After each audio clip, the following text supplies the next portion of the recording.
You know, I'm always trying to give the planet something in return for what it has given me. Those little shards of heaven known as diamonds. Now, diamonds aren't just expensive stones, they are the stuff of dreams. Let there be light.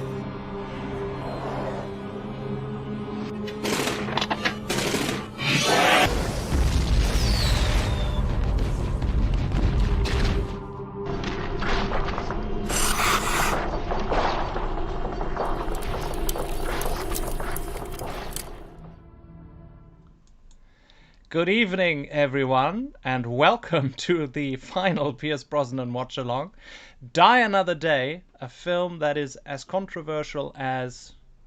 what, Yannick? Do you have something that goes with that?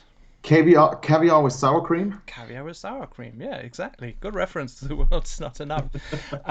Hello, everyone. It looks really cold, yes. I thought for the overlay I go a bit over the top with a bit of icing. Icing on the cake. Because of Iceland, obviously. It's... oh, what are you doing? Holy It's crap. adjusting the light to see it's a bit dark here. You know what I just realized when I set this up? When I look here, I'm actually looking at you. So that's fun. That's horrible. Isn't that a nice effect? But it's with my left and right discrepancies, so it's really hard to do. Okay. Okay, as usual with the other chats, I see a lot of familiar faces here tonight joining us. As usual, if you want to pop us a message in the chat or if you have a question about the film Die Another Day from 2002, we are happy to answer. Yannick will master the chat as usual. Yes. He is the ringmaster, the administrator. And I will be serving you behind the scenes informations and clips and images. Some of them you might have never seen, some of them you know. And I hope we're going to have a great experience with the film that is a bit of a talking point. Do you know why? What is your talking point with that film? So my opinion on the film really is that up until the scenes in Iceland, I really love it very much. It's Pierce Brosnan does a great job. Again, the music is fantastic, the locations are great, the pacing is fantastic. And really after, well, with the possible exception of Madonna's title song, but we'll come to that later. But after Iceland, I really start to lose the plot. That's where the movie for me falls apart. I'm sure many people like those scenes, but it's just the music for me gets too extreme, and it's just the whole setting is so bizarre and extreme that it's too much for me. What do you think? Okay. On first releasing it in the cinema, I really liked it because it was like the other films of the Brosnan era. It was good escapism for the duration of 2 hours. And what I didn't like was the overuse of CGI. That's probably everybody's talking point and everybody's minus on this film. But otherwise, I love the music, although it went very electronic. Arnold went full electronic on his score for Die Another Day. Still, it's one that I like and one that is very good to listen to outside of the film. And I have a lot of stuff from Die Another Day on my mobile phone to listen to it. But otherwise, I really liked it. So there's not much that I can find with this film that is completely against all my standards. I really like to watch it, just like the other Brosnans, because there are people who have problems with the entire Brosnan era. Exactly. That's an important point to add. I would like to say that it is still a very, very good film overall. I love all the Pierce Brosnan Bond movies. So that's really critique on a very high level. Yeah, absolutely. And it was the Bond film that took 007 into the next millennium. The one before 1999 was, of course, The World Is Not Enough. And, the last Pierce Brosnan was the first of the millennium. And then it sort of went sideways, and we had a couple of years hiatus until Daniel Craig took over. It wasn't such a nice way that Pierce Brosnan was let out of the role, I think, at the end of Die Another Day. And after a bit of contract fuzz, I think they booted him out Yes. of the franchise. and I always considered that to it was not so nice. He could have made another film. Would you agree? Yes, I would agree in theory, but I would think that if the movie would have been exactly the same, like it has actually been made with Daniel Craig, probably wouldn't have worked with Brosnan because you pointed out in one of the last live streams that really the way Casino Royale was done was not a fit for Brosnan, I feel. Okay, yeah. But maybe a totally different storyline with Pierce Brosnan, not Casino Royale, but something else. Exactly. When you look at the other actors, Sean Connery had how many Bond films? I think 7. What? Doctor No, From Russia with Love, Goldfinger, 7, Thunderball. yes. 7. Roger Moore had the same amount. So Pierce Brosnan with 4. I don't know. I would have loved to see him in a fifth one. Because Yes. I really liked his portrayal in the character. But what film of Pierce Brosnan's films, GoldenEye to Die Another Day, where would you say Pierce Brosnan had arrived at the role, at playing Bond? I think just just by judging by his portrayal, I think he was really on the top of his game in The World Is Not Enough. Yeah. Not that it was bad in Die Another Day, but since, like I said, the whole movie was sort of special and very much out there, maybe he couldn't shine through as much anymore like he did in The World Is Not Enough, with all his Absolutely. facets and so on, right? Yeah, absolutely. Die Another Day, on the other hand, has a great cast altogether.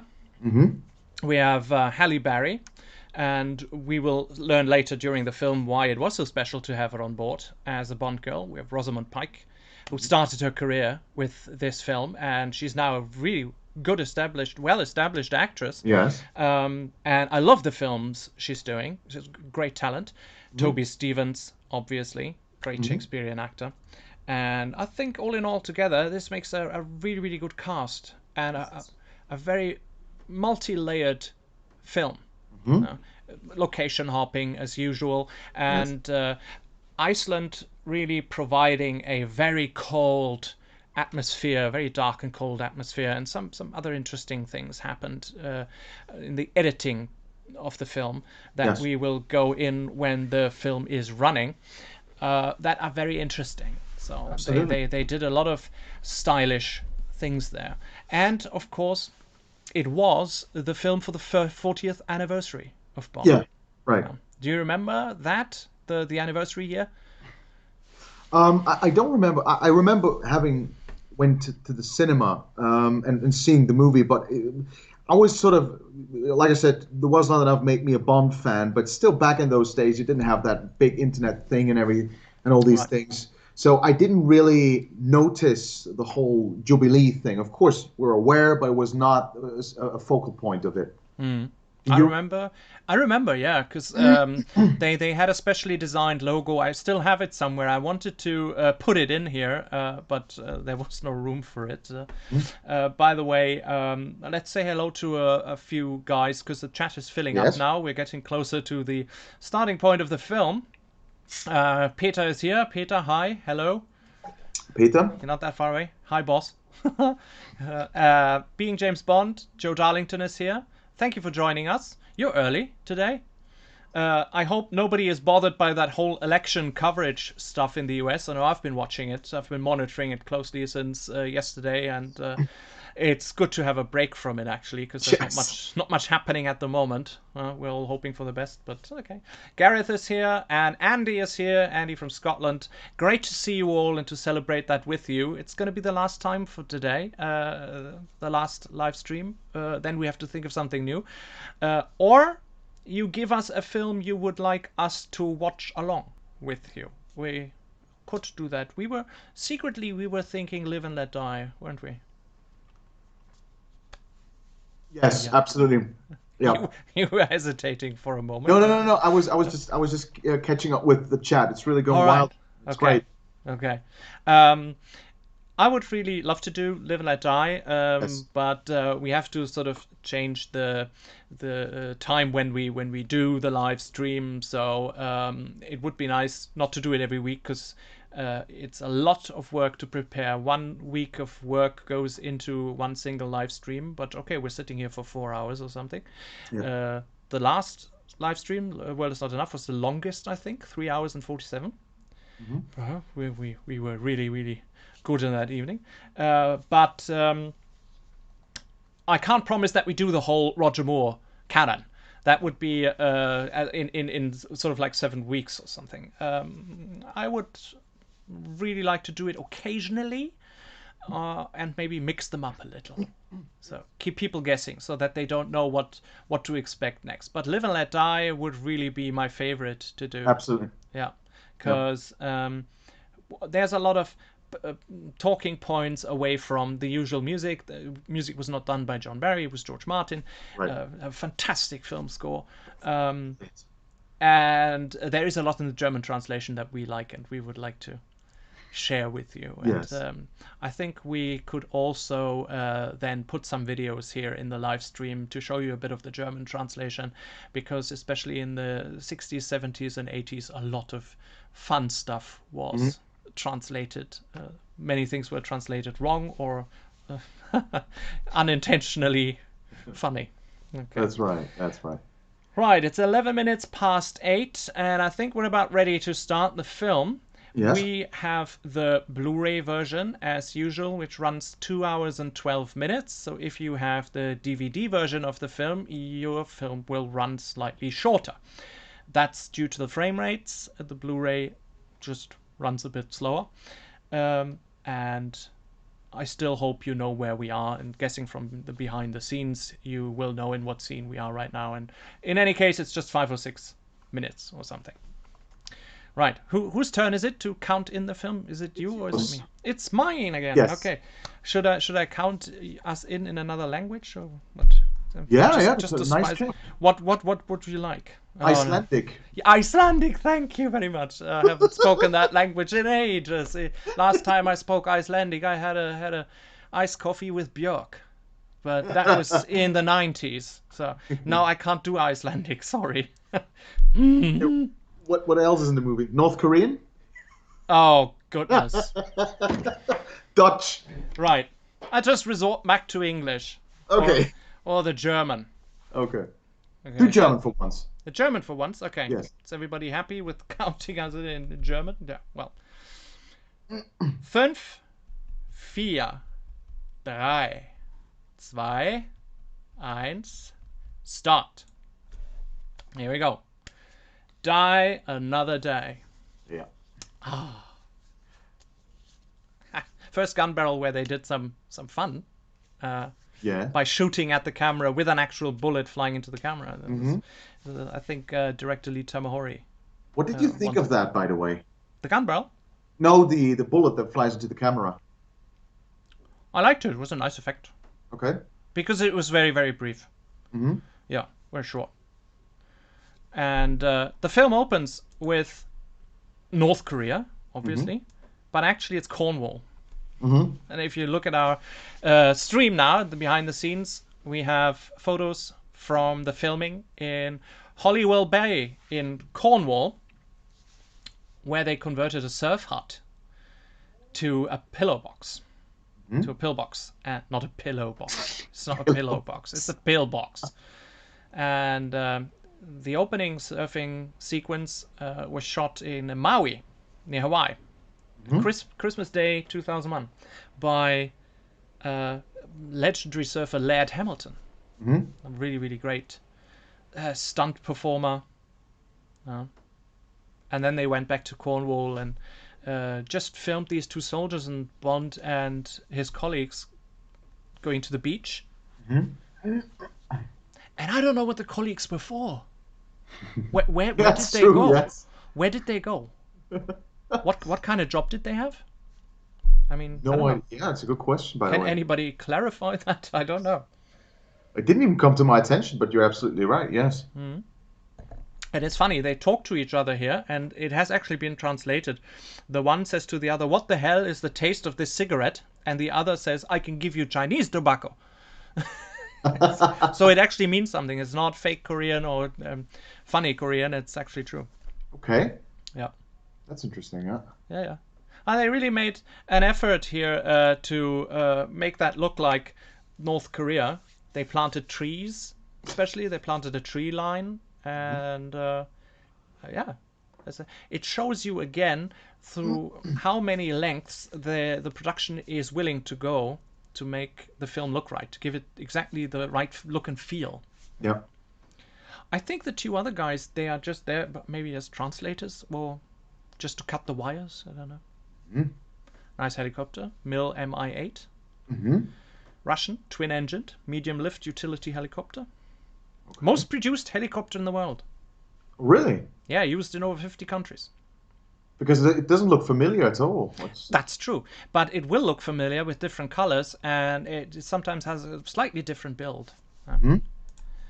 And here, of course, in the behind the scenes, you see how the helicopter was prepared and brought on location. And Bond posing as the diamond. What is he, a diamond smuggler? Or is he a diamond merchant? I think more. He looks more. Well, the way he's dressed, more like a merchant or. Yeah. Nice set of ice there. Yeah, it's also great that the film is in Iceland and diamonds are referred to as ice in smuggler language. Or okay. Often in films, it's like, "Where's the ice?" Oh, there we go. This is England again, right? This is England again, yeah. There's really backlot Pinewood Studios constructing Colonel Townsend Moon's base. Yeah. And it's funny, not many films have that have a description of where what is taking place. The last descriptions that I can remember is GoldenEye, the chemical weapons facility. Oh, right. And Tomorrow Never Dies had Arms Bazaar at the beginning, but it's not often done. That's true, yes. It was popular in the Brosnan films. It hasn't been done before, I think, and after. Again, great sets because, like you said, this takes place in England. Oh, no, it was filmed in England, but of course it takes place in North Korea, but still totally believable. Absolutely. And what they did here, the colors are not right. Yes, true. Sony Ericsson P800. First appearance of a smartphone in a Bond film in 2002. What I was saying, what they did, they bleached the opening sequence of color. And the film negative, the usual film negative, went through the traditional photochemical printing process. The entire first reel, including the pre-title sequence, was graded digitally, bleached out the color. But the question is why? Do you have an idea why?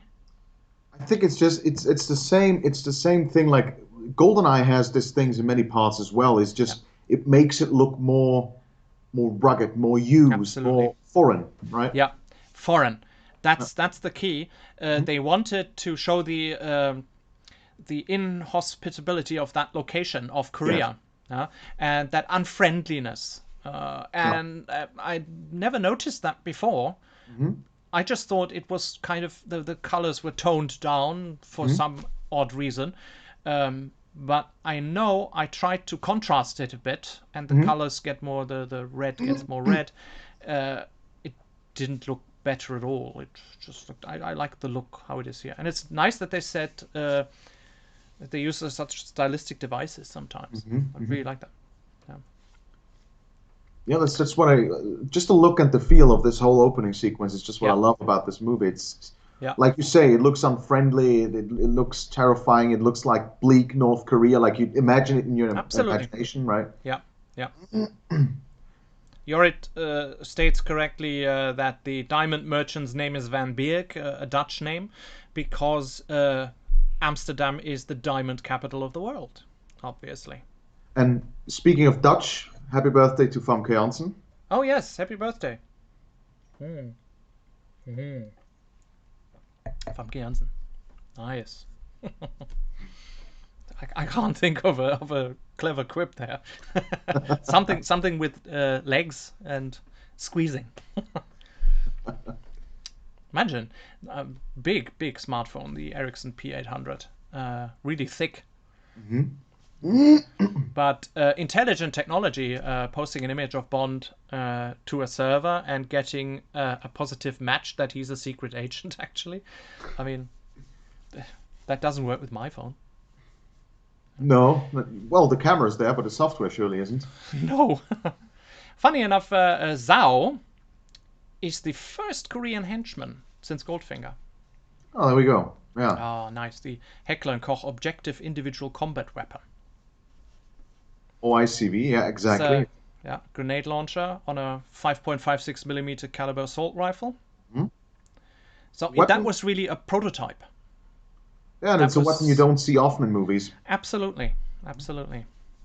And if you look at our stream, we go into the hovercraft chase behind the scenes. That's how the helicopter looks when you fire at it with a grenade launcher assault rifle, like the weapon we just saw now. And really a Heckler & Koch prototype. I think only a handful were produced. But of course, as Martin says correctly in the chat, they don't have depleted uranium bullets. But it is interesting if you think back at least to the Brosnan. Oh, sorry, I don't want to interrupt you. Do you have something to say about the behind the scenes footage? No. So many times the Bond producers or the Bond films, especially the Brosnan ones, they use quite special weapons that you don't see often. Like into the World's Not Enough, you saw the little submachine gun, which was the Steyr TMP. Yeah. And then in The World's Not Enough, in the opening sequence, Brosnan fires a machine gun that vaguely resembles a Kalashnikov, but it isn't. So there's many weapons you don't see oftentimes. Absolutely. Yeah, that's true. Yeah, or unusual weapons. Right. And here in that scene, they had problems of finding stuntmen of Asian descent in the UK, actually, to make that Korea scene more believable. And so what they did was they went to fight clubs, training centers to find martial arts Oh, artists. And Brosnan injured his knee there exactly. in the hovercraft segment, and they had to halt shooting for a couple of days, which is, of course, he's in every scene. And you just cannot continue. And his knee really gave him a lot of trouble, and he couldn't continue filming. There's always unexpected stuff that happens. No. This is Aldershot, military training grounds. And not only couldn't they find Asian descent stuntmen, they also couldn't find stunt drivers that could drive a hovercraft. I mean, and they are not specially built. There are hovercrafts like this. Some of them. The big one really exists. The big one where Colonel Tan Sun Moon is on, that one exists. Well, I mean, it's just these hovercrafts. It's just the look about them. I mean, again, Bond films many times the vehicles or stuff or buildings, sets look either menacing or very special. And again, these hovercrafts, they have a look to them that is so intimidating and terrifying. Absolutely. Almost. Yeah, I'm trying to remember the brand, the name of the hovercraft. But oh yes, sure it will come to me. It's British made. That's what I know. It's a British made hovercraft. Yes. Yeah. But and Yorit just pointed out that they're incredibly hard to maneuver, which you can clearly see by the way they swish around and so on. It's really hard. And in 1 year later, in the science show Mythbusters, they were thinking about if that is actually possible to outmaneuver or go over mines with a hovercraft and not make the mines explode, and they found it plausible. Okay, They said it could work. Oh, there we go. Well, makes sense from a physical point of view, yes. And Willem says in the chat, did the smoke cause delays or disturbance at a London airport? That's true, because Aldershot is quite near to, I don't know which one it is, which airport, but that's actually true, yeah. Smoke and fire, always a trouble with air travel. Ah, there we go. It's a Griffon 2000 TD. That's the hovercraft. Griffon, okay. Griffon with a G, yeah. Yeah. Okay. The big one where they're fighting on. Yes. The other two, it could be that they are specially built for the film, specially modified. But are they still effectively used by any country or any army, these hovercrafts? I don't think so. Not really. Not actively. I think they are very useful, obviously, for a lot of stuff. Yes. But I've never seen them mentioned or seen them used anywhere.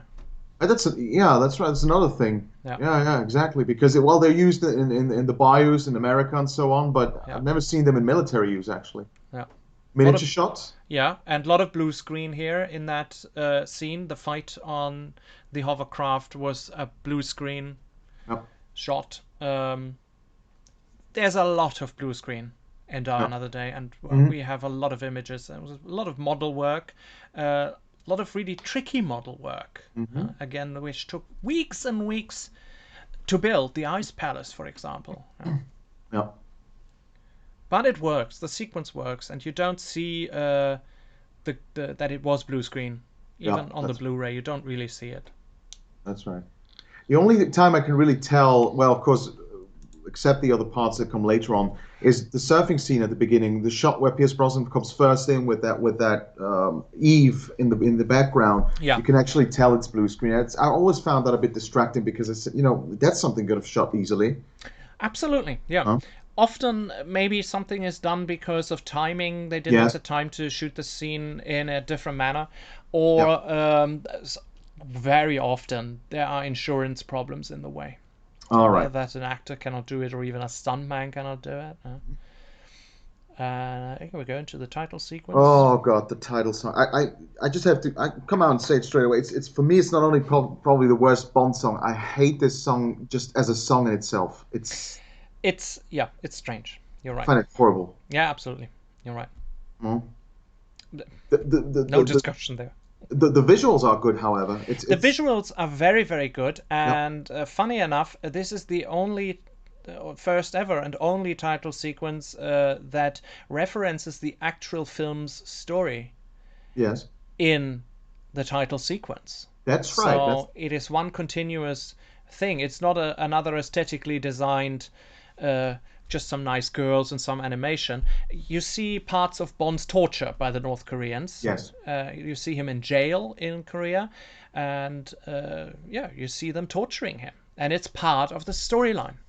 Exactly, and that's a good thing you bring up. I mean, as much as I appreciate those those films or stylized music videos that are implemented in the movie, I always find myself skipping them. But not in this movie because, like you say, it's like embedded in the movie. It's part of the movie, so I keep watching Yeah. through that, Yeah, it's true. despite the horrible song. Really, you skip title sequences usually? Yes, yes, Okay. I appreciate them for the art themselves, but it's not something I watch. It's just like the stylized thing. Okay. And another thing is that this is the first time in the Brosnan era where the title song is actually not incorporated in the whole score. There's no Yeah, melody that sticks out in the title song that is then reused in the score. that's true. That's true. Yeah. Yeah, it somehow started a whole sequence of not so good title songs. I mean, That's right. after that, Casino Royale, Chris Cornell was a fantastic song. But then it went into the duet with Another Way to Die. That was something I didn't like.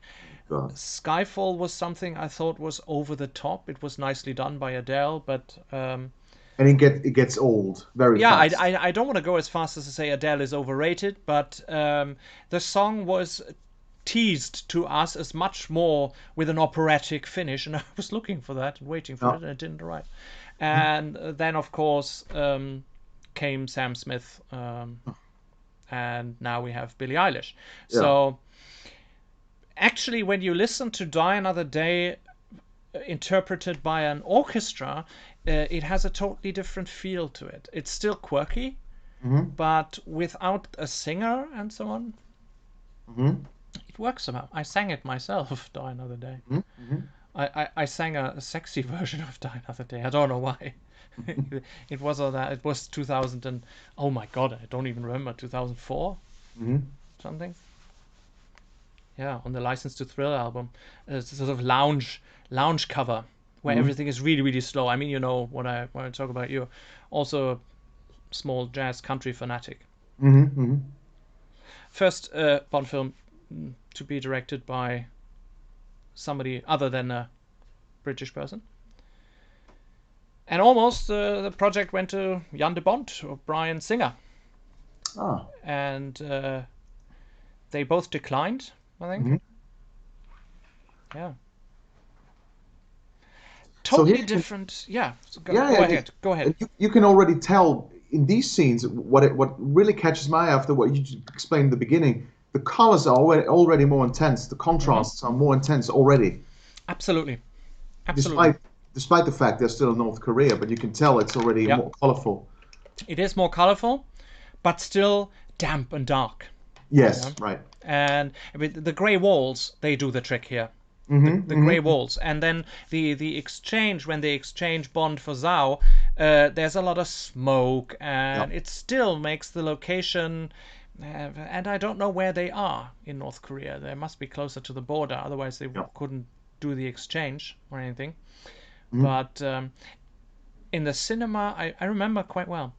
I thought it was strange to see my hero like that.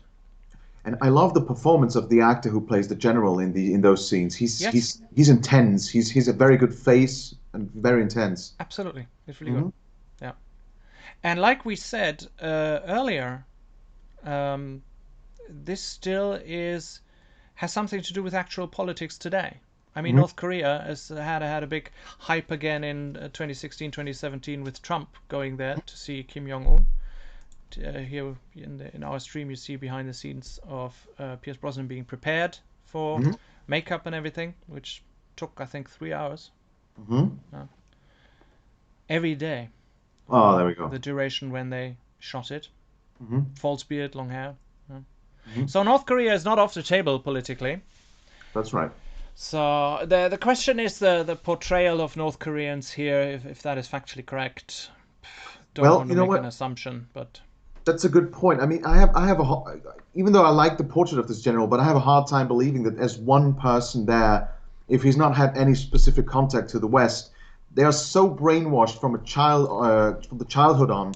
I don't believe that they really think in something like he does want to do in here, where he thinks that they want to bring the West and North Korea closer together. You know, with the amount of brainwash they have to undergo, it's very unlikely someone would be like that. Absolutely, yeah, it's true. He's quite misguided. Yes. About the whole thing. Yeah. But I had I think in the cinema I had problems understanding the plot point here. But that changed with going to the cinema the next day, because you think about it, you process what you've seen, and then it somehow makes sense. But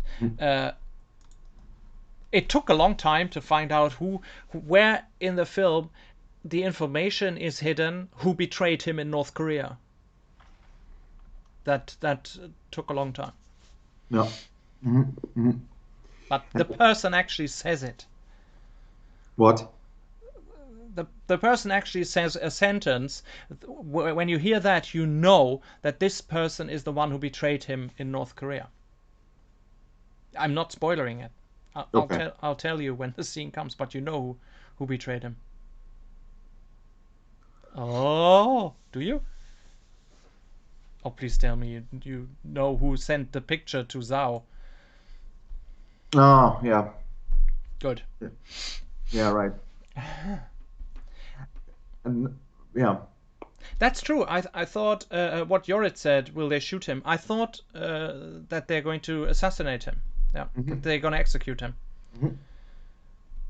This is brilliant makeup. Fantastic. Yeah. I mean, the force of the explosion just, I mean, wow. He has an expensive face. But I would like to ask, couldn't they remove it, or did he deliberately want to keep them in there? I don't know. That would be interesting. I would ask for them to be removed. I don't know, because I would live in fear of everybody maybe, I don't know, attacking me for having diamonds in my... I mean, they must be easy to rip off. Yeah. Apparently Salma Hayek was considered to play Jinx as Zachary. Yeah, I heard that too. I think the girls were cast rather late in production. I know Rosamund Pike was just hired to play the part of Miranda Frost a couple of days before they started shooting. And she was exceptionally young. How young was she when she did? I think she was 29. Oh, no, 23. I don't know. I don't Yeah, remember. very very young. But as an actress starting in the British film industry and having her first chance to play a film role here, uh, she had her first scene, her test screening with Dame Judi Dench. I mean, a national treasure for Britain. Yeah. And you as a young actress, well, not you, but Rosamund Pike, must have been very intimidated by Yeah. talent, a force such as Dame Judi Dench. And, well, they took her. She must have been good. Yeah, and I mean, it was quite a substantial role. It was not like she appeared somewhere 15 seconds in a scene, Absolutely. Absolutely. And they asked her to strip, actually. Okay. Yeah, which she was reluctant to do at first, but short little behind the scenes here of M filming her scenes. Yeah. It's very nice because the clapperboard goes very silently.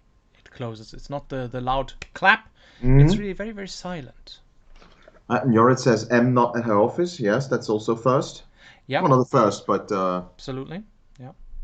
Also, green screen is when Bond goes to Hong Kong. He goes ashore and to Hong Kong after escaping the hospital ship.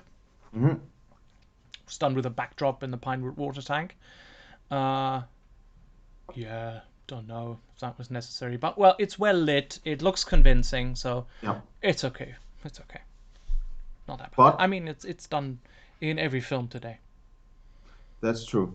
But you can see it. You can really see that this dock that is in the foreground, which Pierce Brosnan climbs on, and the background, they just look disjointed. I don't know. It was the green and blue screen technology back then Yeah. that, of course, was not up to par like it is today. No, absolutely. Yeah. Zachary says, I think this is actually one of the cheaper looking Bond films. I don't know if I agree. They put a lot of money on the screen here. They do with every Bond films, but it's true that the CGI later looks really, really cheap. That's true. That's true. The kite surfing CGI looks cheap and unbelievable and like plastic. Yeah. It looks like plastic. It looks absolute fake, and I always hated it. That's the one thing I hate about Die Another Day, that this scene looks so fake. Yeah. But again, it's something that I almost get a little bit agitated by when people bring it up, because I say, in a 2 hour and 20 or 12-minute movie, it's one sequence that lasts about 15 to 30 seconds. I mean, Absolutely. you can get over that. Yeah. Yeah. Absolutely. Oh. You know what I forgot? No. That's horrible. I just read, Willem said, nice what David Arnold did with the Doctor No music cue in this sequence. Yeah. I put the wrong intro into our live stream because the intro had a In Loving Memory of Sean Connery. And that did not pop up. I didn't see that. Oh, right, yes. I'm so sorry, Sean. Oh, that's really embarrassing. Because that was so nice because it used the Doctor No cue. Oh, man. Sometimes. Well, we'll talk about him in the end in the open discussion a little bit to make good for it. Yeah. I'm just human. Sorry, Sean. I forgot. In the end, everybody makes a mistake. Sorry, Sean. Yeah. Maybe I can put it in at the end. Oh. I don't know if I can. Yeah, I'll put it on Facebook later. Okay? Yeah. Good. Yeah, they really did a great job at making Bond really look very distorted and disheveled. I mean, with these kind of makeups, you can easily go too overboard or not enough. That's true. It's just right. Yeah. I'm sorry, guys. I put it on Facebook later. I put the In Loving Memory on Facebook later. Okay? And this thing I just did with the what's the English term of these defibrillators? Yeah. Actually, you could kill people with that, because if you use a defibrillator on a heart that is working normally, absolutely, you can bring that out of its pace, and you can kill a person with that. Yeah, absolutely. Would be a nice way for Bond to send somebody off. Yeah. He broke some hearts. Yeah. Oh yeah, really. That's good. Yeah, that's really good. Oh, you should be a writer. See, it doesn't actually look that unbelievable. I don't know. Yeah, you're right, but it's. I just feel the four on the backgrounds don't match. But Yeah, it's and here. it has a light green tone on his Yes. fingers. Right. Okay, okay, it's the first time I see it. So yeah, okay, yeah. But the hotel is funny. The hotel is funny because you will see in one of the close-ups the name of the hotel because it's called the Ruby Aeon something hotel. Ah, there we go. So and Ruby is Ruby Aeon Royal Hotel. Yeah, Ruby is because of the 40th anniversary. That's the Ruby anniversary. Ah, Eon for Eon Productions. sure, yeah. And Royale for Casino Royale, first Ian Fleming novel. So they paid tribute there. I mean, they paid tribute all over the film to the rest of the franchise, to Ian Fleming, to the books and everything. Impossible to count them all, but that was a nice touch. Yeah. And what hotel is it actually? Is it all made up or does it It's exist? made up. It's a set. Yeah, Okay, yeah. it's just an interior set. Yeah. But isn't it funny when you see these things? I mean, it's such a nice set and it looks so great. I would love to stay in that hotel, but then again, the hotels and films that are made up look better than Absolutely. actual hotels. It's a nice looking hotel. The room Yeah. looks nice. Yes, very much so. Yes. Stuffed full of promotional items of companies that paid in total 70 million to be featured in the film. Oh wow. A record sum at the time for product placement. And especially in that scene, you have the Bollinger champagne, Bollinger, Bollinger, yeah. yeah, and the Philly Shave, I think. The Wilkinson Philly Shave. Yeah, and Jorrit just said Philly Shave, a Dutch brand. Yeah. Oh, also, I didn't know that. Philips is Dutch. That's something I didn't know. Neither did I, yeah. Ah, you learn something every day. That's great. I think the shirts are probably Turnbull and Asser. Are the suits still Brioni in that film? I think so. I think the whole Brosnan tenure was Brioni, yes. Yeah, yeah. It's a nice looking hotel, complete with. Very nice, yeah. I like how the cigarette falls out of his mouth and he has Yes. absolutely no idea what to do, and it's just. Yeah, absolutely professional. And this is a nod to From Russia with Love, where he is filmed in bed with Tatiana. All right, yes. Yeah. All these tiny little things scattered. And again, it's this funny little thing where the Chinese agent, he keeps his hands up and Brosnan puts them down. It's these funny little things. Yeah, absolutely. It's like him demonstrating power over the other person. Yes. Happens a lot. Happens really a lot. Which actually I just taught that to a student a couple of hours ago, which sometimes is a racism thing. Like somebody who thinks they are higher than the other person, they tell them how to behave, how to stand, and how to putting down their hands and stuff. But Chang is a respectable person here. Yes. Absolutely, he helps Bond. He's an ally, so and he's nice. I like his smile. He's always happy. And you get tickets in such a big box. I mean, what is Bond doing with it? Taking it onto the flight? Always found that remarkable. And we're going to Cuba next. Actually, not Cuba at all. It says Havana, but do you know where it is? Where it was filmed? No, I don't. It was filmed in Cadiz, in Spain. Ah, okay, there we go. And here's the behind the scenes for it. And you know what's always funny to me? When I wear these sort of shirts, I look like a total knob. But when Pierce Brosnan wears them, he can even pull that one off. He looks still classy and fantastic in just floral shirts. Yeah. A lot of interesting stuff here. So this is Cuba actually is a mix between Pinewood Studios, Cadiz, and a lot of interior sets. And this scene is interesting when he goes into the cigar factory because they have that little tidbit. There is a news reader when it's happening in that scene now. There's a news reader. He reads the news to people. He's called El Lector, and he reads to the cigar rollers. which is something it's a real job since the 1800s. And the factory workers are entertained and educated through what the elector reads to them. It's really interesting. I like this scene. Yes. Emilio Echevarria, great actor, and I like his accented English delivery of the lines. Can you give me some? What do you know about him? It's the only film I've ever seen him in. Is he? Not much. I don't know much about him. Okay. But I know that in Spain he has a great career as a really great actor. I think he did some soap stuff, but he was in some films. Sometimes his name pops up. Tomorrow when you look at some film, you see something on the internet, his name pops up. It happens. But I really like that. Always like that Spanish influenced English when Spanish people speak English. Yeah. It's like Luciana Paluzzi when she speaks English with Italian accent. So. Come on, admit it. It's since the Cigar Girl. Yeah, but she didn't say much. You know, She didn't. No, she only Would you said. like to check my figures? Yeah, that's all. That's all. But he has a great way of saying. What's his line? I don't want to betray my country. Something like that.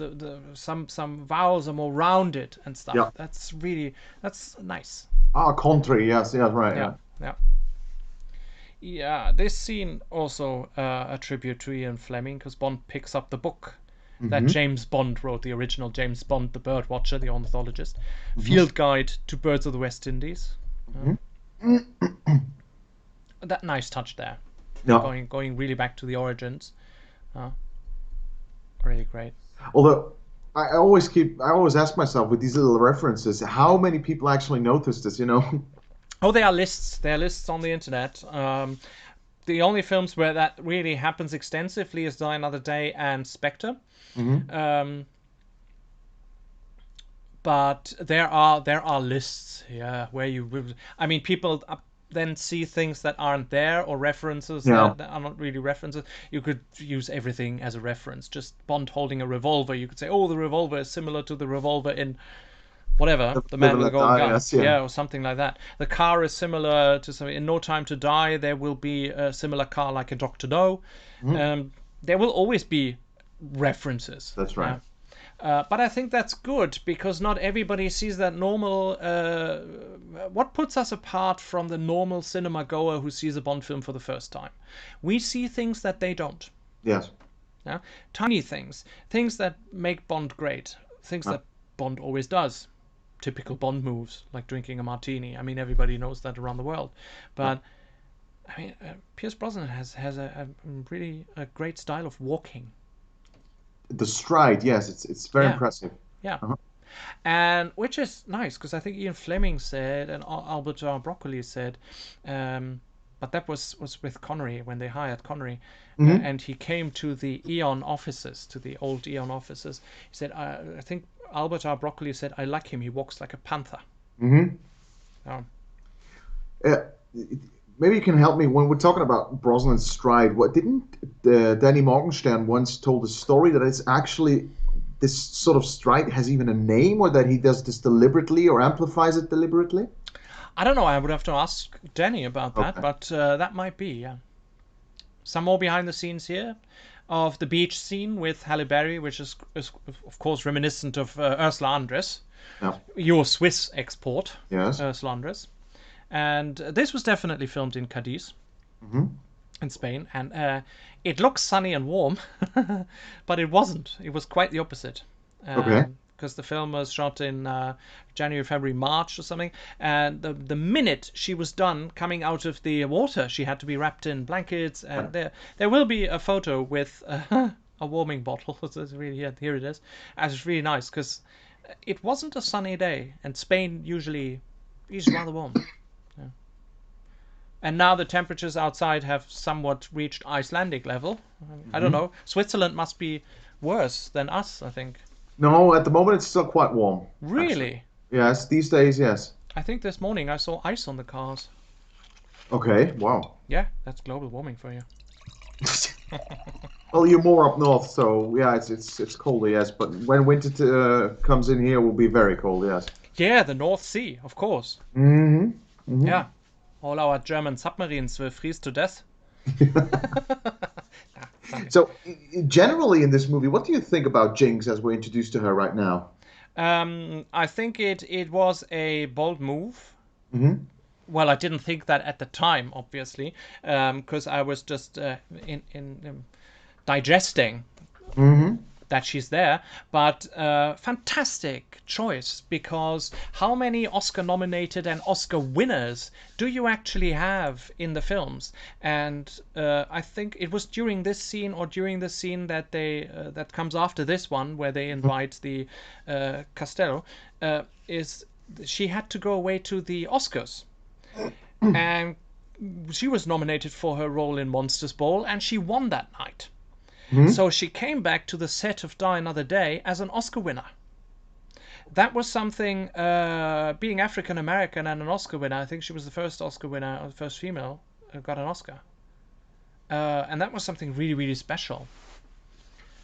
I don't think she was the first African American woman to win an Oscar. There must have been somebody before that. But that was a really, really great night. I saw it live, I know. But I couldn't tie it to Die Another Day. Mm. Yeah.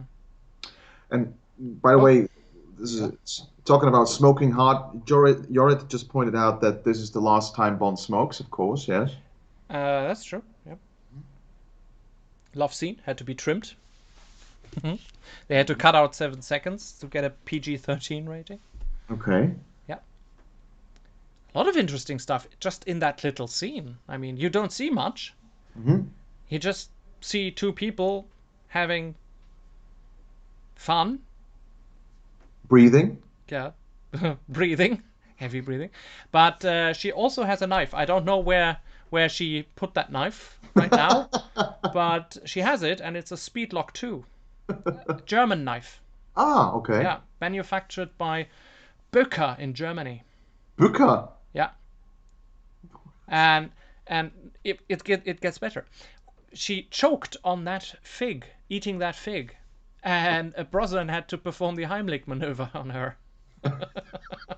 Oh, that's I what they mean, were doing. Okay. yeah, I mean, out of everything that can go wrong, it's not. Oh, it was totally sexy.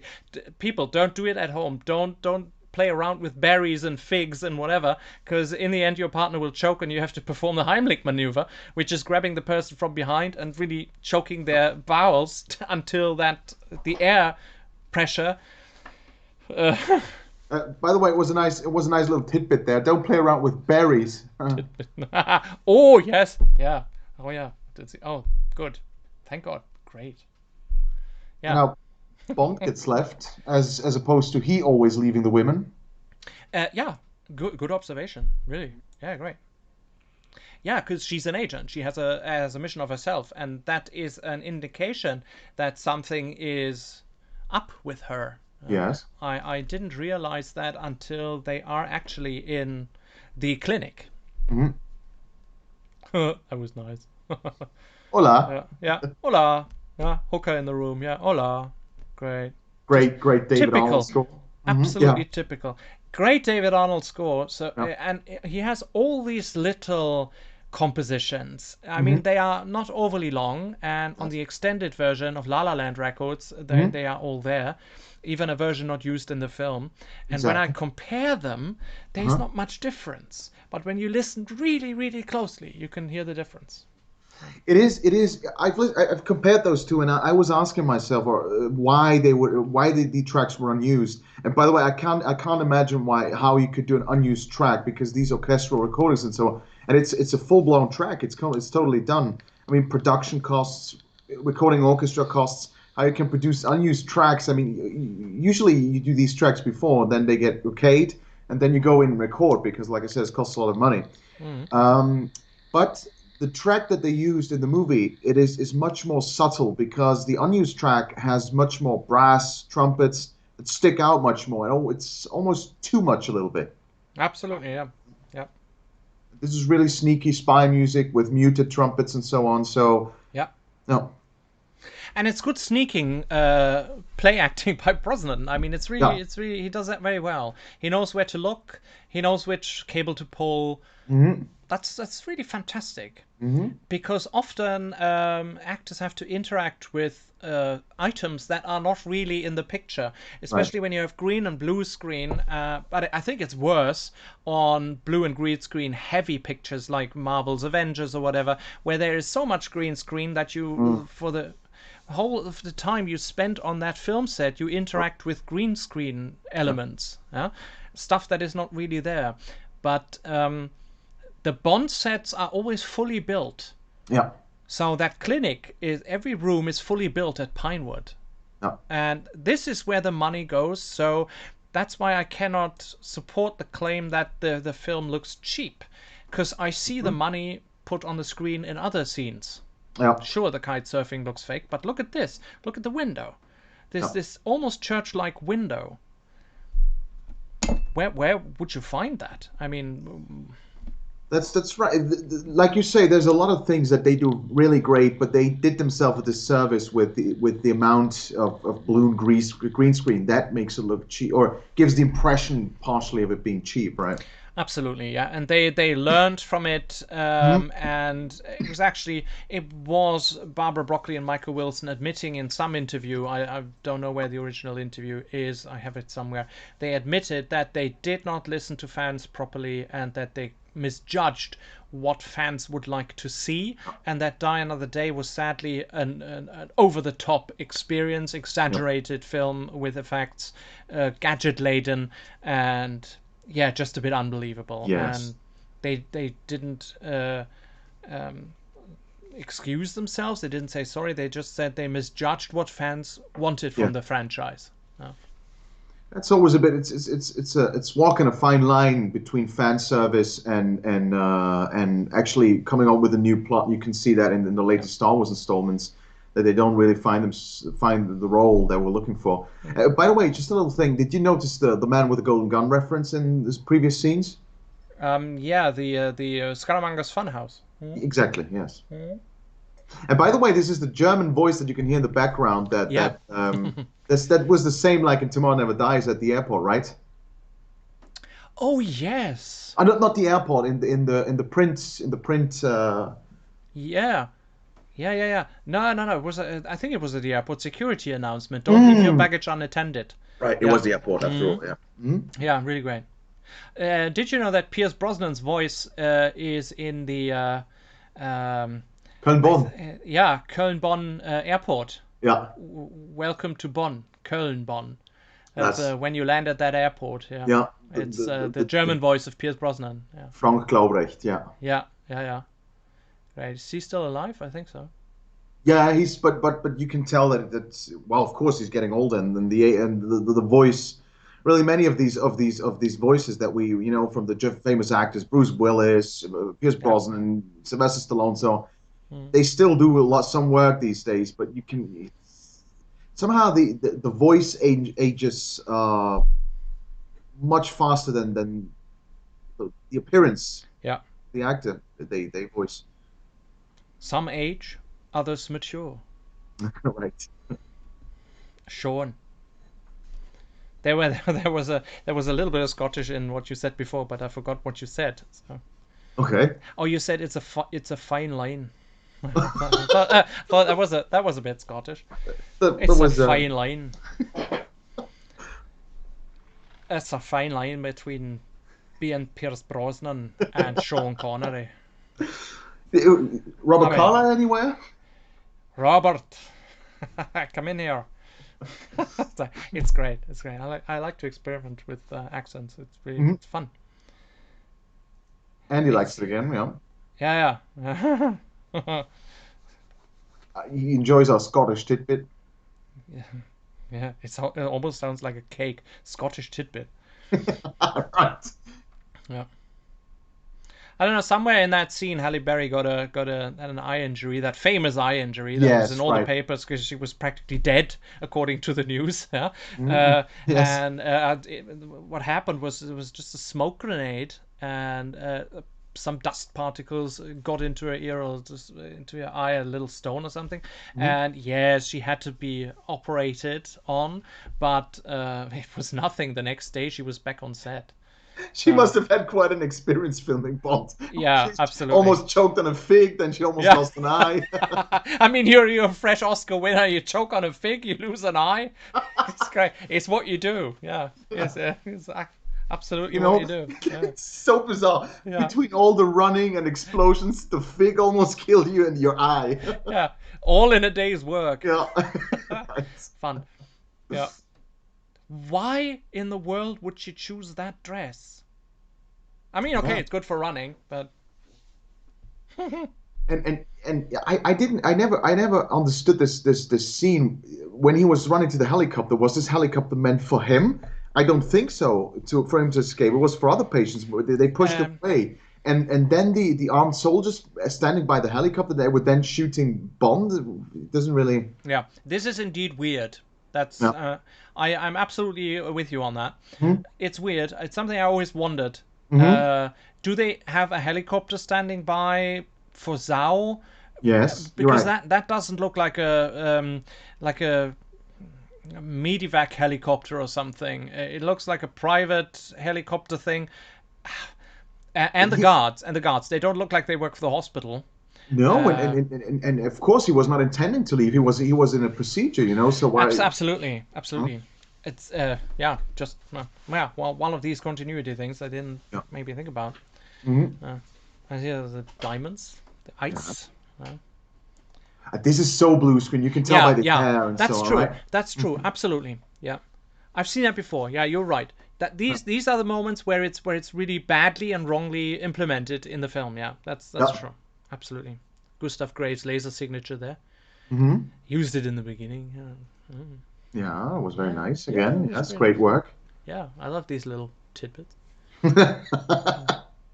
Yeah, and it's shortly we're 49 minutes into the film, and we've had so many changes. We had North Korea, we had Cuba, and now we're going to London, which was the first film where they did extensive filming in London, and the scene at Buckingham Palace where Gustav Graves arrives with the parachute, of course, a reference to The Spy Who Loved Me, was very tricky to film.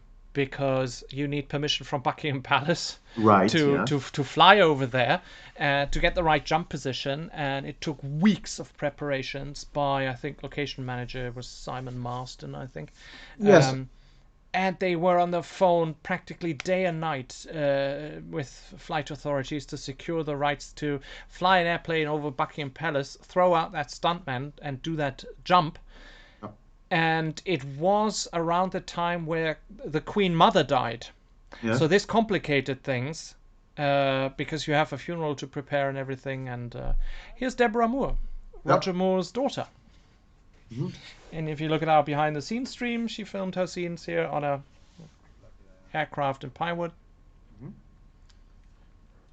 And this is one of the few Bond movies that openly uses alternate source music. Yeah, right. London Calling by The Clash. The other one is A View to a Kill, where they use Beach Boys. And to continue the story you were telling before, actually they had a very, very tight timing schedule there. They had to shoot these parachutes, which they had to do multiple times within a couple of hours. I think 2 to 3 hours. Yeah, in the morning. Then the guards. What? In the morning at first light. Right. And they had to then be outside of the premise because the guards were arriving, and even outside the premise, I think they had to be done by noon. Earlier, before all the students, before all the before all the tourists arrive. Yeah. It's funny enough. Toby Stevens, 33 at the time, youngest main Bond villain to date, and Stevens played Bond in 7 BBC radio adaptations. Dr. No, Goldfinger opposite Ian McKellen as Goldfinger, From Russia with Love, On Her Majesty's, Diamonds Are Forever, Thunderball, and Moonraker. Great adaptions of the books, fantastic. And his mother is Dame Maggie Smith. There we go. Yeah, and he goes to be knighted by the Queen here. That's the scene. He is driven to to receive the knighthood from the Queen, an honor that both his parents have received by the Queen. Maggie Smith, Dame Maggie Smith, and I think his father is Sir Thomas Stevens, I think. I don't remember his name, or Sir Robert Stevens, I think. I don't exactly know the first name. Funny little, yeah. The fencing scene. Fantastic. Okay, and there was a question that was brought up at the beginning, and now we can talk about this. What do you think about Madonna's cameo here? It's okay. No worry for me. Absolutely. I like cameos in all films, in all kinds and shapes and leather. It's okay. It's nice. I mean, she does no harm here. Yes. She does no harm here. It's nicely scripted. She has a nice line to say there, and he has a nice line to say, "They always keep my tip up." Yep. Oh man, it doesn't hurt anybody. That's And- okay. Exactly. It's okay because I know she was supposed to have a much longer storyline with Miranda Frost, which was on the lesbian side. So I'm glad they left that out. Yeah. Because it would have overcomplicated the whole plot. Miranda Frost is just fine in the way she is presented. There was no need to give her a female homosexual fencing instructor. Because again, like we had in the last film with Sophie Marceau and the relationship to M, would that have been extended, it would have pushed Bond into the background. Yeah. And that's what we don't want. But otherwise, she looks good here. It is a mini cameo. And I personally don't have a problem with Madonna, to be honest. Oh, and Willem just brings up an interesting point. Desmond Llewellyn's son is in this scene, according to his information. Oh, that could be. That could be very well true, yeah. Okay. This was filmed at a real gentleman's club. And by the way, just to wrap up the story that you say, I mean, this whole lesbian thing would have been sort of, I hate these things when they try to shove political correctness down your throat. I mean, if it serves the purpose and if it serves the story, I find these things okay. But just to have certain ethnicities or sexual oriented people, sexual orientations, just in there, they feel crammed in the movie just to serve purposes. It always feels off. Yeah, it depends where it fits in the story. I mean, Right. if you have a villain with homosexual tendencies or actual homosexuality, I think also in the novel On Her Majesty's Secret Service, Irma Bunt, I think she is slightly portrayed as having homosexual tendencies, Yes. if not being complete homosexual. Yeah. Right. But yeah, And yeah. it's something that happens. But in many cases, and especially that's what a lot of times these movies, the movies nowadays do, is you can just feel that it's not an organic part of the story. It's just in there to serve the political correctness, and so they can say, oh, we have one of those in there, we have one of those in there, just to, and I hate that, really. So those were still the times where they decided they can live without it. Yeah. And registrations in British fencing clubs went through the roof after that film. Oh, I can imagine. Everybody wanted to do fencing. Me as well. I wanted to do it here, and actually, you can do it here in my city. But in the end, I don't know. I was too cowardly or something. I don't know. I would like to do it. I would really love to do it. Wouldn't you? No, it doesn't really strike me. No, Would I'm also look too odd. fat and too slow to do these sort of things. Yeah, it would would be odd if we would do it. Yeah. Now that you're mentioning it, you're right. Let's be honest here. Yeah, it's true. I can't see me fencing. I see. If let's say this: if you could take a role, which one would it be? I think I would be most fitting for in general or in Bond? No, in Bond, I would say I see myself most as Valentin Zukovsky. Yeah. Didn't want to say it, but yeah, Zukovsky. No, you would be Claude Oliver Rudolph. Oh yeah, that's true. Akakievich. Yeah, because most of the time I flip. I have a very short fuse. That's true. People who know me can attest to that. Yeah. Well, it's okay. I've seen worse people than that. There's more behind the scenes coming up of the fencing scene. And this was fun. But Bond kicks his épée away with his foot, and this was actually something that was not planned. Mm-hmm. It just happened on that day. Again, brilliant sound design in this whole scene. It really Absolutely. makes it very tangible. And great editing. Yes. First American editor on a Bond film. Mm-hmm. Yeah, it's really well executed, and I will go into that later. But so many things were done with that. I mean, the film speed was increased here to make it seem like the actors were moving faster than they actually are in that scene. Mm-hmm. Just slightly, because it was dangerous, and these were the main actors. They didn't use stuntmen for that. They were very well trained by professional fencing instructors. And the picture, of course, here, Blue Boy, the painting. Mm-hmm. The original is in San Marino in California. Okay. But for this film, a reproduction was hand-painted by a British firm. Oh, wow. Yep. Again, they put the money on the screen. Yeah. The lengths they're willing to go. Yeah.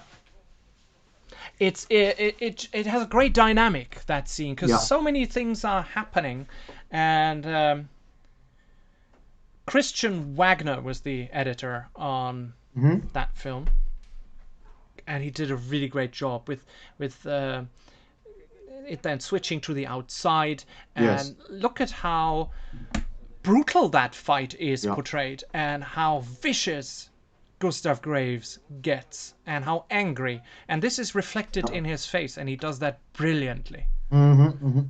Absolutely. We'll see it later in the still images when we speak a bit more about Toby Stevens. And Bond's suffering. It's really... Yeah. Bond is not as fast and not as good a fencer as Gustav Graves. Yeah. Must be said. Yes. But still he wins. Yes. Yeah. And Miranda Frost clears the whole thing, and Graves laughs it off. And he's got a great laugh. So he's got that villainous laugh, you know, that over the top, bleeding everywhere. I mean, it's very well done. I like that scene very much. And again, it's the thing you don't see often in Bond films: blood. Mm-hmm. I mean, of the million people who get shot in the movies, you see blood when they do fencing. Yeah, absolutely. No, they did a really good job here. That fencing scene is something I always loved. Yeah. By the way, this is the thing we talked about last time in the open discussion that we'll do also after this watch along. This is the way you should handle rejection as a man. Is when this conversation. There we go. Yeah. Just comes up. Oh, David Zaritsky is here. The Bond Experience. Hello to you. Hi, David. Hope you're doing fine. Good, you're getting away from the whole election thing. And you have a few of the stunt swords from the film. That's really nice. It's lightweight aluminium. What did you want to say? Something about that conversation? It's over. No, it's okay. What? I'm sorry. It's over. It's okay. Let's go. It is over. Es ist vorbei. Es ist vorbei. Nice. I've been there. It's closed, and people use it to put their love locks on there. Horrible. I hate him. I never understood it. Plastering a whole bridge with love locks. Well, yeah, love is overrated anyway. Not the love of Bond, however. Yeah, no. I like love. Love is nice. Oh, David, thank God I missed Madonna. As I said, I didn't have a problem with Madonna at all. No. Yeah, of course you wouldn't. No, I don't mind her. The song is horrible, but her little cameo. I mean, like you put it in the right words. She doesn't do no harm in those couple of scenes. No. Have you seen the old films Madonna did? That sort of erotic film that she did. No, I couldn't be bothered.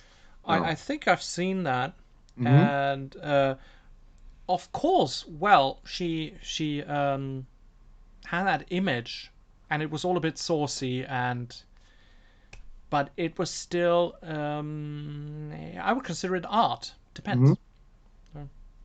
Too saucy for me because I'm very well brought up. Obviously. after this scene, this is one of my favorite cues of the score is when he said that let me get on with my job, and then this it's a very short Bond theme, the classic Bond theme, but very nicely done. I really love this moment. Yeah. I love all moments that Brosnan and Judi Dench share, Yes. because their situation has evolved a lot from GoldenEye. Because in the world it's not enough, he saved her, and I think that was the moment that she realized that he's her best agent and asset in Yes. pretty much everything. And here's of course she always made that clear that he's nothing but an asset to her and to the service. But here you can really feel it. You know, they dropped him, and now he has something useful to them, and they take him back in. That's really Absolutely. you can really feel it. It's all just business. That's it. Yeah. David asked what kind of wine I'm drinking. It's a German one. It's from Hessen, and it's got this funny animal on it. We still don't know what it is exactly. I think you said it was a cat. I don't know. Oh, Very, right. very Fat big cat. one. Fat cat. There we go with the cue. Yeah. Fat Cat Productions presents. Yeah. Absolutely. David Arnold. He's a master. He's got that down. Absolutely. Yeah. Yeah. MI6 building, great. It's always great to be there. Yep. Yeah. That's And right. this is only the second time that you see Bond's office. Mm-hmm. And here's some behind the scenes of that being shot.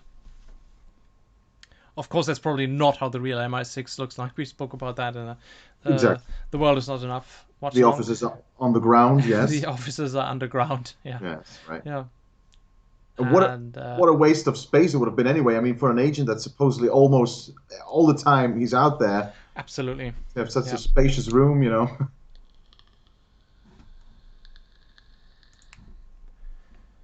This is a nice sequence, although I didn't understand it when I saw it in the cinema. I really thought Moneypenny was dead, Yes. Right. and there was a real shootout at MI6. They surprise you with this. It's Yeah. really, really nice that they have these surprises built in, and it's a very well done sequence. Yes. Because you held your breath when he was pointing the gun towards his superior. And funny enough, this is actually a reference to John Cleese's role in Monty Python and the Holy Grail. When R remarks, when Bond says it's only a flesh wound. No. You know, have you seen Monty Python and the Holy Grail? No. John Cleese's character gets his arm chopped off, and he's bleeding like mad, and he says, "Ah, don't worry, it's only a flesh wound." And that's a direct reference to that. But you know what? We really have to commend John Cleese in these scenes because he does such a great job and with his dry humor that you almost forget that he's now taken over as Q, and he almost makes you forget that Desmond Llewellyn is not there anymore because he does he really carries those scenes as well. Yeah. John Cleese is a fantastic actor. Yes. Fantastic. And also a great comedian. I would love to see him live. I mean, there was a Monty Python live show in London, I think, at the time of the Spectre premiere. Some people went there. All the Monty Python cast members came back together in the Millennium Dome, which was, of course, featured in The World Is Not Enough, now called the O2 Arena. And Monty Python was really his brainchild. Yeah. And Brosnan didn't like all of that. He didn't like the gadgets and the overblown effects in the film. And he actually, I think he was in a discussion with the producers, and he said that the franchise must go back to its darker, low-key roots, because Bond is too flashy. It's all too flashy and too in your face, you know? Yeah. Must have been down here too long. Great line. Yeah, that's a really great line. Yeah. Yeah. And just the way he delivers those things, it's just absolutely, yeah. And also when Roger Moore saw the film, he was also displeased with it. It said the invisible car is absolutely a low for the whole franchise. Oh, come on. But yeah, as we spoke about that earlier, this is actually US Air Force technology and was developed for a new daylight stealth aircraft. But the invisibility capability is only useful when you are hundreds of meters away. Okay. I mean, not when you stand directly in front of it. That it's not going to work. But Roger Moore thought it was so over the top, it did the franchise no good. And when the Roger Moore Bond says that something is over the top, that's going to give a clue. Absolutely. Yeah. Thank God Sean Connery didn't say anything.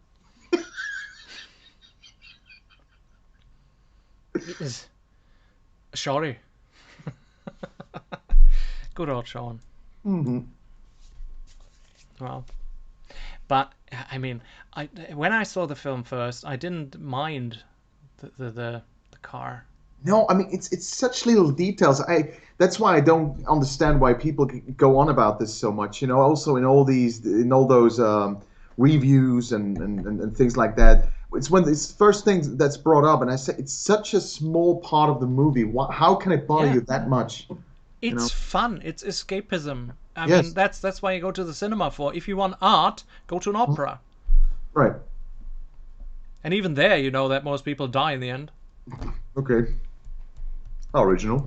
I think. Well, I only watched Carmen, so. Well, I was just about to say probably not in Grease. Grease, like the musical? Hmm?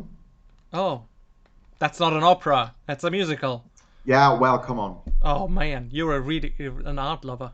Yeah. Well, I like Eric Serra. Okay, that gives you a clue. Oh, that was my favorite.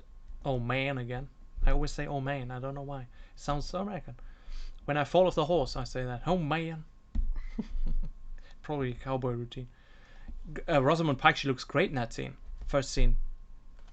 Second scene, she was in that discussion, in that little talk at the Gentleman's Club, but now is usually the part when I do the heavy skipping in the movie, because now we've reached a point with the music. There's now introduced with being very extremely electronical. This is now where the movie falls apart for me. Okay. Oh. In the behind the scenes stream, yes. you can see the Ice Palace, which took approximately 4 weeks to construct. And although a quarter of this film is set in Iceland, nobody of the actors actually went there. It was only a second unit and stunt crew. Mm-hmm. So much of what you see is actually make-believe. This is Pinewood. Yes. There's a lot of blue and green screen that you don't know is there because it's really far off in the background. But in the behind the scenes here, you see the model of the Ice Palace, which was in the Designing 007 exhibition. Mm-hmm. A really, really nice, well-crafted model.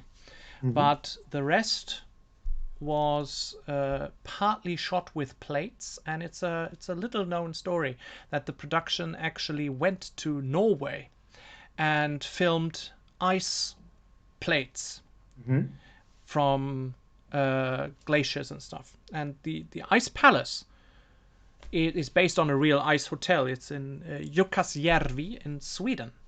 Mm-hmm. And Barbara Broccoli saw a photo of that. The name is really difficult. Barbara Broccoli saw a photo of that in a magazine, and she thought it would be a great idea for a Bond film. Yeah. And also the interior. Nice. And I still can't imagine how this works with the ice, you know. Yeah.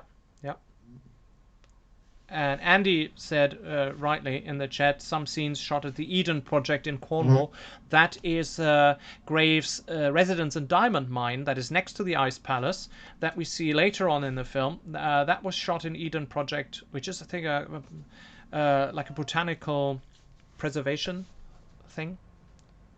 I googled it once, but I forgot. Mm-hmm. Fort Thunderbird, of course, with Halle Berry. Mm-hmm. I like how the behind the scenes matches up with what I'm seeing in the film. Yep. I work that exact. Ice Palace, you must feel right at home here. It's fantastic. It's a fantastic line. They gave Pierce some great lines in that film. Yeah, that's right. Yeah. You must feel right at home, yes. It's really good. Is that something you would say? Would you come up with a quip like that?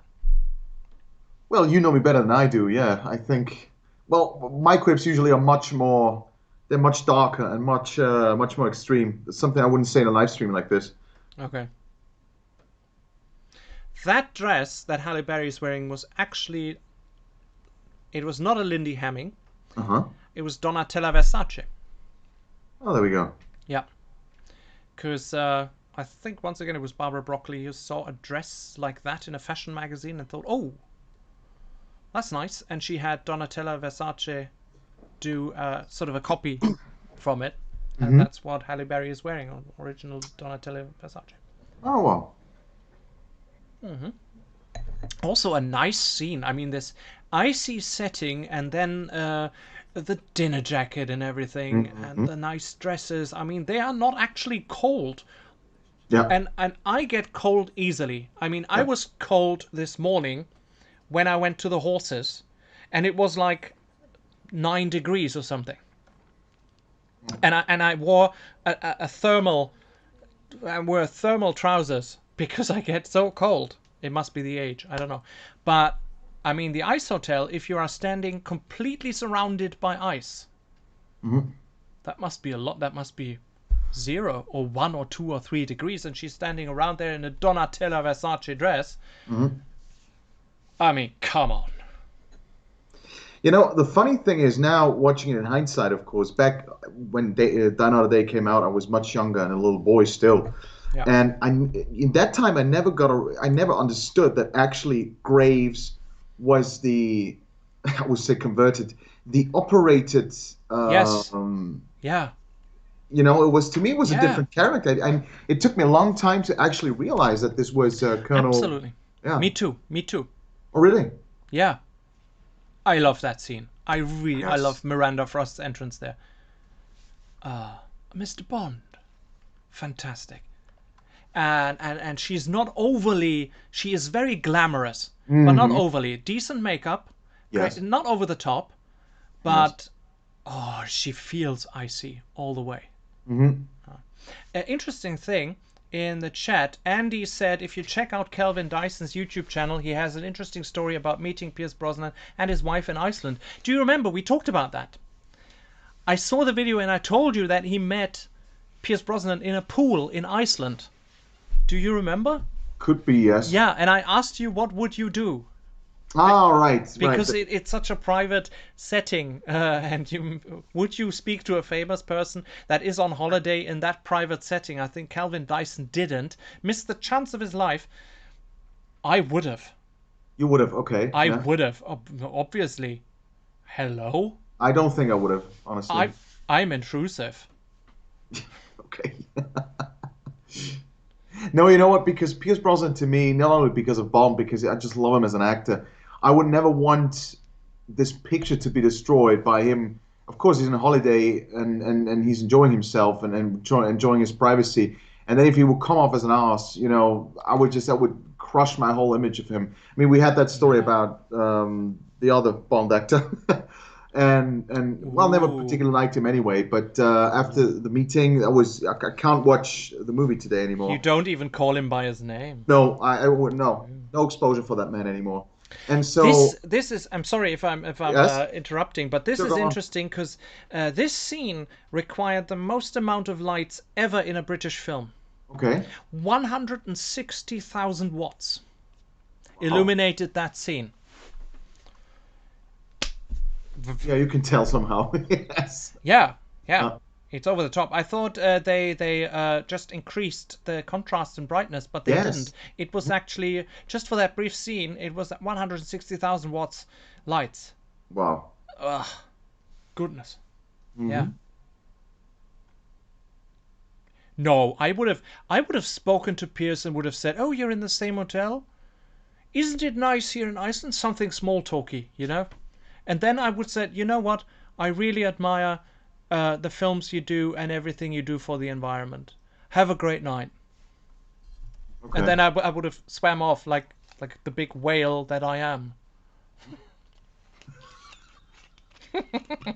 Killing him in the wakes of it. If I say, yeah, well, I'm not jumping in there butt first. Pierce Brosnan drowned in the waves made by a nearby God. hotel visitor. Yeah, Pierce Brosnan drowned by tourist in pool through tidal wave.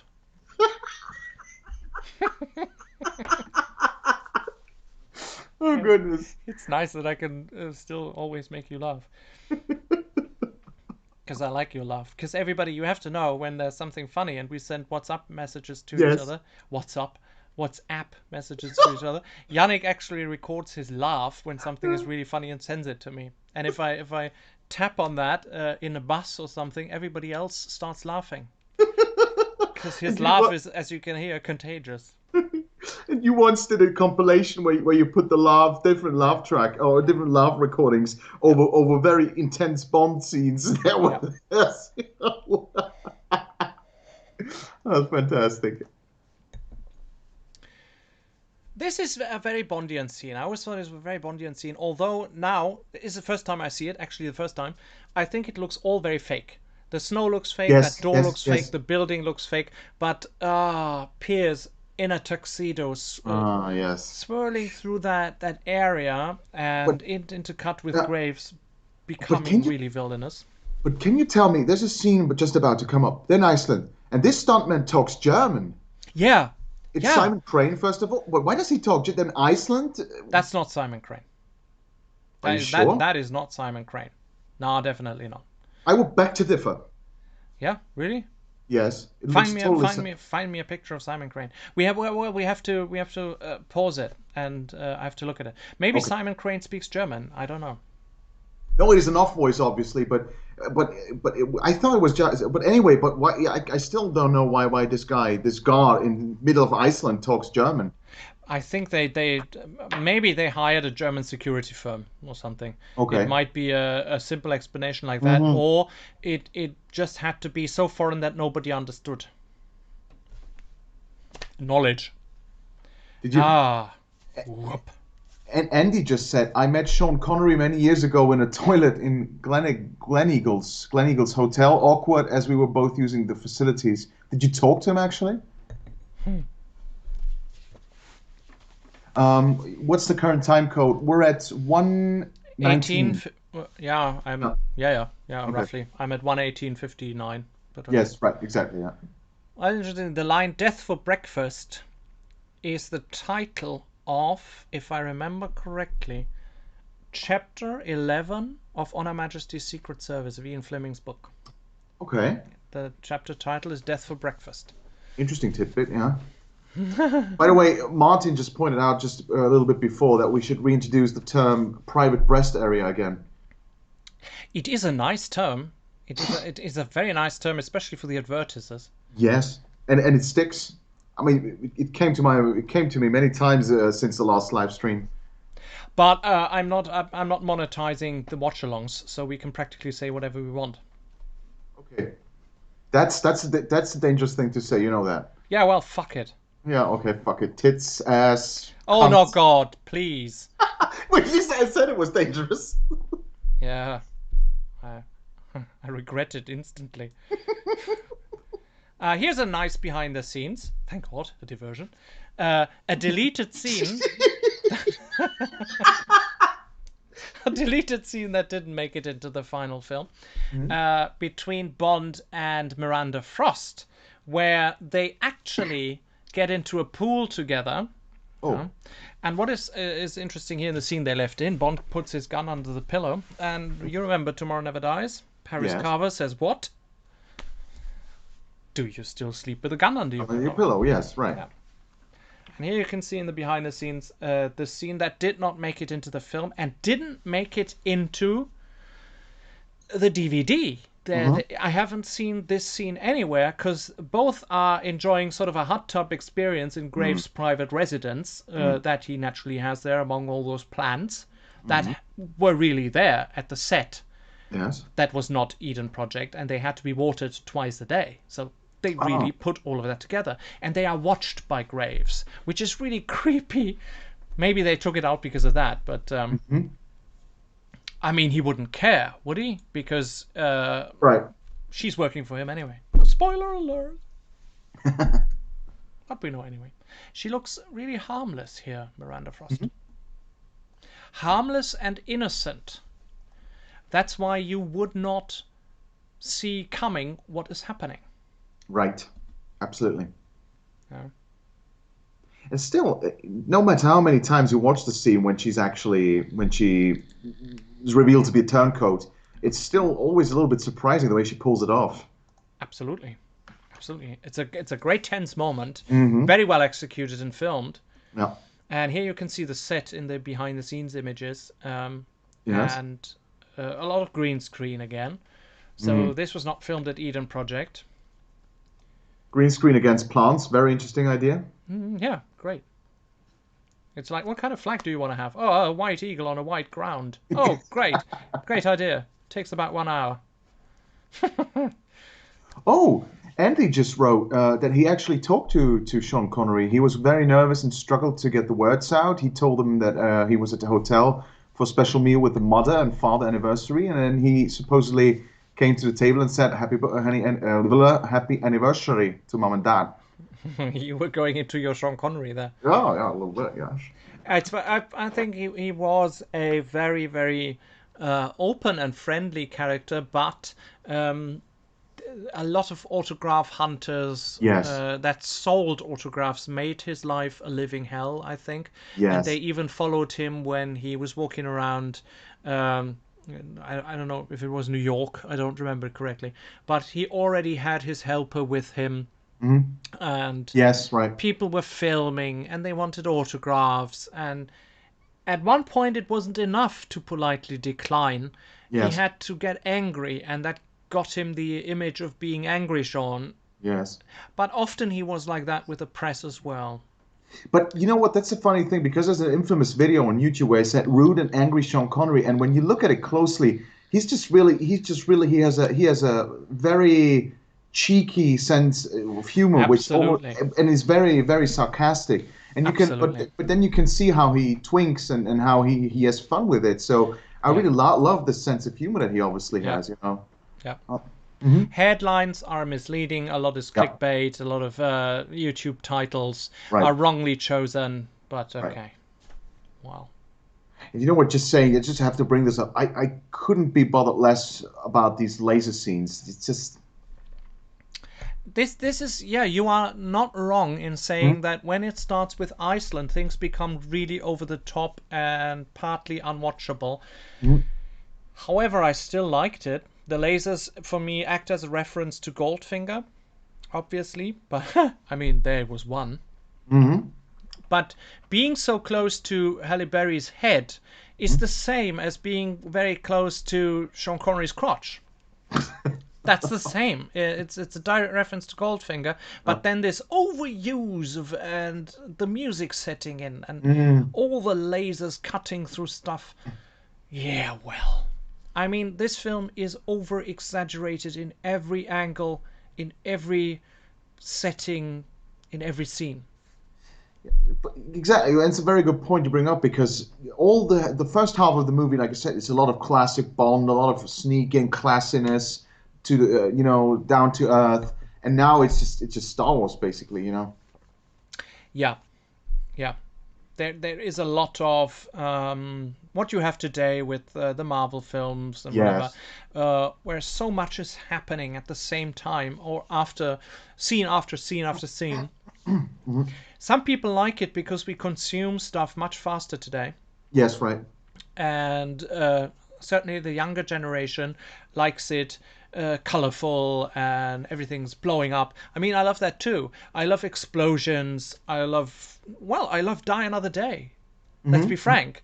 I Yeah. love that film Me too. because Yes. it's great escapism, and every scene that is bad is over in a couple of seconds. Right. Right. So no need to bother about it. That's right. I can worry about it later, but when I go to the cinema, I want to have fun. There's a cinema to go to next year. Right. Oh, has to be said. Yeah. Well, it's true. Yeah. Gone are the days, I tell you. Gone That, are that the would be days. horrible, really. If this whole cinema tradition would go extinct, that would be It's horrible. gonna be like that. It's gonna be like that. Cinemas in Germany are closing. Smaller cinemas are closing. A lot of them. And they will not reopen. It's over. Sad fact. Horrible. Some just keep over water, but now we're in lockdown again, so 4 weeks, no cultural experiences, no cinema, nothing. That will use up their last reserves that they have, and well, that's gonna be it. Mm-hmm. Ugh. Horrible. Positively horrible. I have to really be careful, and one day I sound like Nicola Sturgeon. You know what? By the way, we talked about this 11 sketch last time, and I Yeah. went to watch a couple of more. And the other one that I also love was There's no rules, man. There's no rules. Yeah. No rules. Great. Yeah. Great. This is so you live to die another day. Mhm. Phrase from a poem. Yeah, and that's A Shropshire Lad by A.E. Housman. Great that they. I mean, nobody would ever realize that. Only if you read a lot of books and a lot of poems, if you're into poetry, you would connect that to being from an A.E. Housman poetry book. Yeah? Much more obvious in Skyfall is M's poem that she recites by a famous British poet, but very subtle reference here in Die Another Day. That scene is also great, by the way. Yes, it is. And this is really that what you said. This is the turncoat scene where Miranda Frost turns against Bond, and he finally knows who betrayed him in North Korea. But she said it before when there was one sentence during the Ice Palace party when they were kissing between the cars. There was something she said. I don't remember the exact words because I have the sound turned down really to 13%.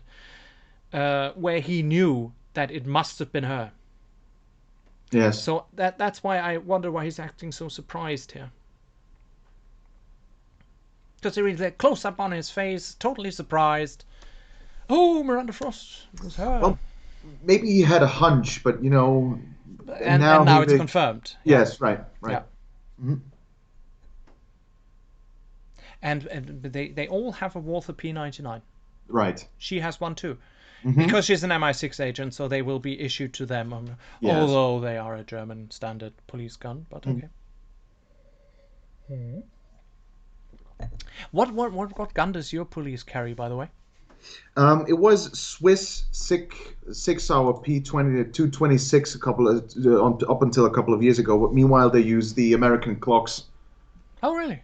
Yeah. So really, it is funny with especially forces the guns that they use that they're all across the world. And I mean, some police forces they use Italian shotguns.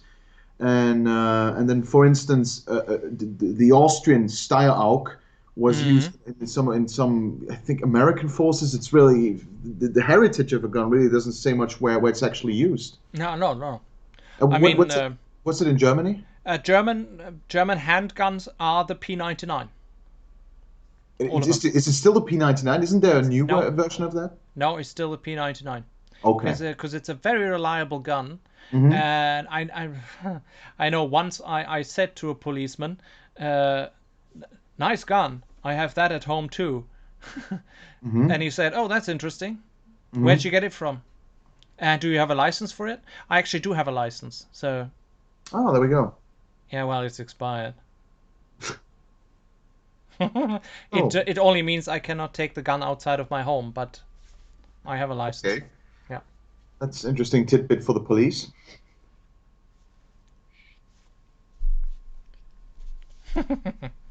No, I mean we have very strict laws on that. Yeah. It's allowed to carry them on New Year's Eve when you want to fire blanks or whatever. Not a problem, but you have to carry them in a concealed case, whatever. But yeah, the P99 is a reliable gun with a lot of force behind it, and it's fucking loud. Well, that's a funny thing here in Switzerland. It's much more liberal. These laws, for instance, in Germany, when you buy airsoft guns, they have to have these red caps on the barrel. Yeah.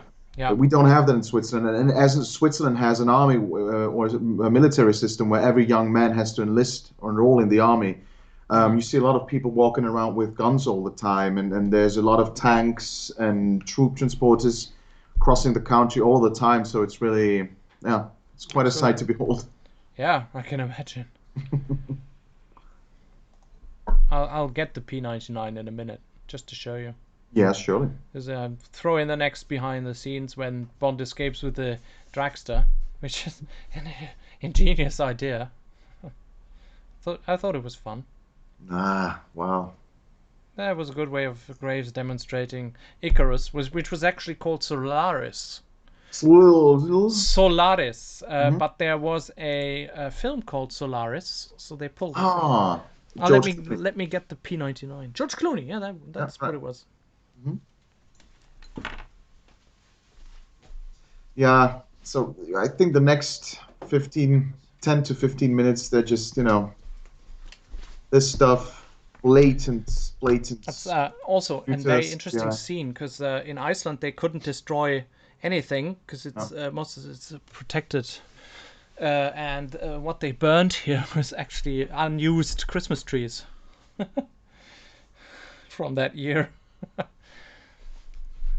I see that in the background there are some these ice walls. These were the plate shots from Norway. So they filmed them with helicopter, aerial unit, and this everything is so off. Yes, this is absolutely off. When the dragster goes over the cliff, this is so off. That's true. And here in the behind the scenes, you see it. You see the ice wall being filmed by the Eon aerial crew in Norway. So actually, Norway was featured in a Bond film much earlier than No Time to Die. Yeah. But in No Time to Die, Bond actually goes to Norway. Here we go with Daniel Craig again. Great. Yeah, I'm sorry. I'm terribly sorry. You have to connect the films somehow. I'm awfully sorry, Yannick. Yeah, I can feel it, yes. Terribly. In a very Prince Charles way, I'm very sorry. Oh, sorry. Can you do a bit of your Prince Charles? It's so funny. Oh, I'm sorry. I'm genuinely sorry. No, that's not Prince Charles. That's probably Prince Philip.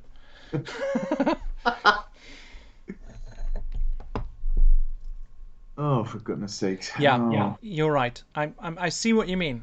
Well, it looks worse on the Blu-ray now than it looked in the cinema. In the cinema, you probably didn't care. Yeah. Did you care in the cinema?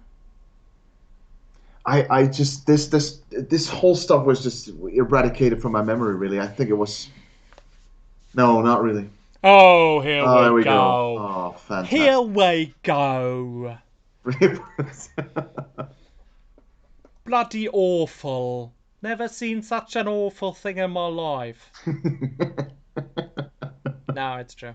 And this was actually, you know who to thank for this? No. Lee Tamahori. He demanded a script change that Bond kite surfs this tidal wave and the ice and everything. It was his idea. He wanted it in the script, and that's how it was done. Thank you. Thank you, Lee Tamahori. Thank you very much. If you're watching us, thank you very much. Thank you very much. Great. It was a great idea. It was a great idea. Fantastic idea. Huge. Fantastic. Fantastic. I had that idea before, but okay. But okay, if you want to take credit for it, I'm up for that. No problem. Here's the gun, by the way. Here's the P99. I mean, well, I have to hold it like that. Oh, there we go, yeah. Yeah. It's really nice because it's sturdy. I mean, you can hit somebody with it. You don't even have to pull the trigger. You can hit somebody with it. It's a very, very fine and very solid gun. Really nice. Oh. Apparently, according to Martin, Lee Tamahori is also the one to thank for the invisible car and the DNA swap thing. So yeah. Yeah. I mean, but then again, it's often when you let people intervene with the script stage, with Purvis and Wade, when they let people intervene with the script. And I mean, when a director is not happy with the script, the most the thing that can happen is he walks away from the project, and then you delay production and everything. So sometimes it's better to say, okay, oh well, let him do his kite surfing thing, no problem. But then we can start shooting, you know. Mm-hmm. You know what always threw me off a little bit with these scenes with Zhao? The way he looks at him, I thought, not that there's nothing wrong with that, but I always thought that Graves, not realizing that it was actually the operated, what was his name again? What, Tan Sun Moon? Yes, exactly. Um, I thought Graves was homosexual because the way he looks at Zhao, especially in one of the previous scenes, it looks so lustful and so. I always thought that now it's about a man kiss to happen. Ew.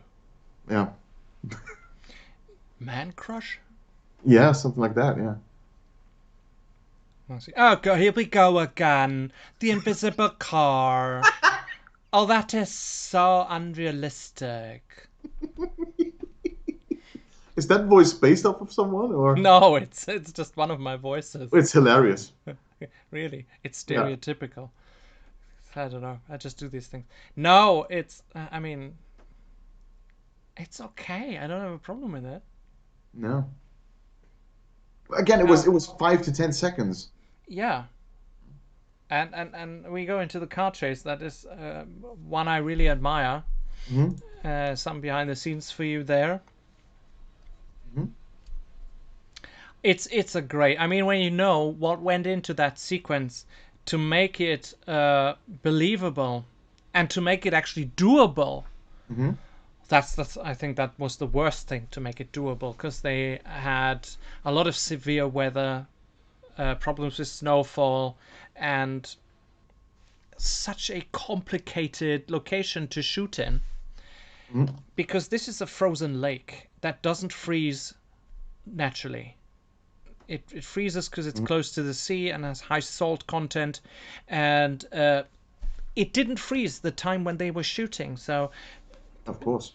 they what they did was they dammed the river that goes into the lake, and within 2 days the lake was frozen. But for some reason, at some point they tried to go to New Zealand and shoot everything there. And the cars, I mean, they were stripped completely of their engines, replaced with V8 engines. Yeah, you can tell. Yeah, absolutely. Everything in these cars was changed. Oh, and then here's one of those. Is that in the behind the scenes too, where one of the Jaguar crashes? No, sadly not. Ah, that was horrific to watch. That was an Aston Martin, by the way. Oh, that's not, pardon me. Yeah. Yes. Yeah. And that crashed. Yeah, they had 17. Hmm. And all of the Aston Martins had to be converted to four-wheel drive. Hmm. Firmin Wilmslow did that in Cheshire in England. And a great achievement. I mean, this took 4 weeks to film. And the cars went never faster than 20 miles per hour. And the cameras were undercranked. So when the film was projected at normal speed, you have what we see here. And obviously the Aston Martin being fired with a ramp here. There was no other way you could do that stunt. But the dynamic of that scene is really fantastic. Yeah. Because one thing happens after another. He shoots the machine guns. Then Zhao fires these projectiles. Great. It's, again, heart-stopping stuff. Yeah. I never understood why they went to the plane here and show him firing up the Icarus, because that sort of took out the high octane adrenaline that you felt yourself while watching the chase. You know? Yeah, that's right. That's true.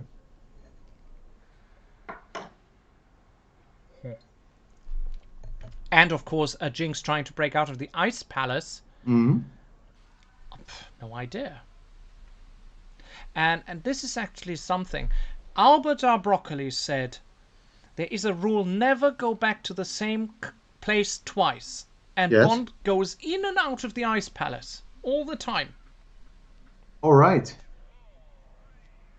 Oh, that's a good information. Yeah. And the ice palace set, as we see it here, was not designed to have cars run through it, but director Tamahori really wanted that. He wanted the cars to go back into the ice palace. So production designer Peter Lamont had to reinforce everything with steel girders Oh, good. to make that ice palace ready for the two cars to race through it and effectively blow it to pieces. By the way, in the open discussion, we have to come back to Lee Tamahori because there was a well, not a funny story, but an interesting story related to Goetzotta also in connection to Lee Tamahori. Oh yeah, yeah. Mm-hmm. You tell us that story. Mm-hmm. There are more interesting stories connected to Lee Tamahori, but none that I would like to go into. Yeah, that's right. You know what I mean? Yeah. It was exactly about that, but not about the details of what he did, but the connection there. Yeah. Mm-hmm. Again, that's so computer. But it's a fantastic scene. I love it. And there's a tiny mouse in it somewhere. The car business is great, but the thing falling apart from outside, it's just That's true. It's weird. It's weird. It looks really, really weird. Mm-hmm. But it's very well edited again by Christian Wagner. Really, really well edited. Yes. And also the invisible car, using the invisible car here at that situation. Yeah. It's really well done. I mean, it's what makes you chuckle during the film when you watch it. Yeah. You want the bad guys to go out in style, and that's certainly what happened with this film. Mm-hmm. Mm-hmm. It's just great. Oh. I love it. Here's a picture actually of the wrecked Aston Martin. Oh At least, yes. yeah. That hurts. Yeah. Yeah. Horrible. I know. Yeah, that hurts. I think 17 Aston Martins they had in Iceland to film. Mm-hmm. And to wreck, obviously. Mm-hmm. Which happens a lot. I mean, in later films they had a lot of these cars. And, Yeah. Pretty brutal way to die for Zhao here. Yeah, and again, they show blood. It's so uncommon for Bond movies. Mm-hmm. Of course, it emerges from the water, but still. Yep. This is such a... I mean, I don't even have a driver's license, but I couldn't drive on ice. Certainly not in an ice palace that has such narrow paths to drive on. And here it looks looks as like the ice palace is built like a parking garage or something. Because there's only hallways. There's nothing else. That's true. Yeah. But really, really nice. Really well done. Yep. Really, really well done. Mm-hmm. With the Aston Martin Vanquish, a very, very interesting model by Aston Martin. Very successful. Mm-hmm.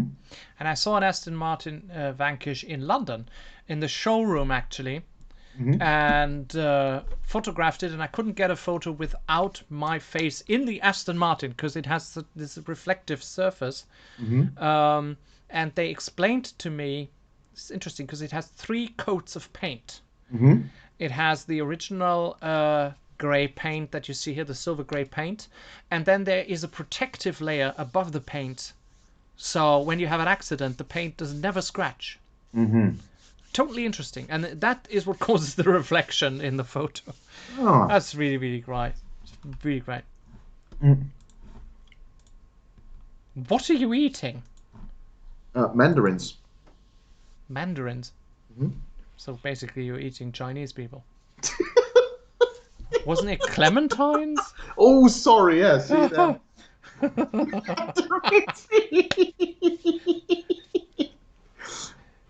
This is great. The American Air Base and everything you see, the personnel and all the equipment is British. yeah. All the helicopters, they're all British. Great. Fantastic. Mm. Yeah. Oh, by the way, Michael Madsen. What do you think about him? I like Michael Madsen. Mm-hmm. First contact with Michael Madsen was, I think, in that horror film. Oh, what was his name? Was it Lake Placid? No, it was the other one. Okay. With that horrible monster. I don't remember. I really don't remember. But he's good as Falco there. Yes, absolutely. It's okay. I would consider it a cameo. Mm-hmm. Because he has no real big significance. Oh, Andy says we say mandarin oranges in UK too. Yeah, mandarin oranges, but he said mandarins. So that's probably something else. That must be something else. Really. Well, you learn something new every day. Well, because if you just take these words, I mean, clementines, we say mandarinen, and then there's apfelsinen, and all these things. There's so many words for these fruit. Yeah. U-boat. Pardon me? U-boat. What U-boat. does that have to do with mandarins? Clementines. Well, you take these words and, yeah. Okay. Here's your friend again.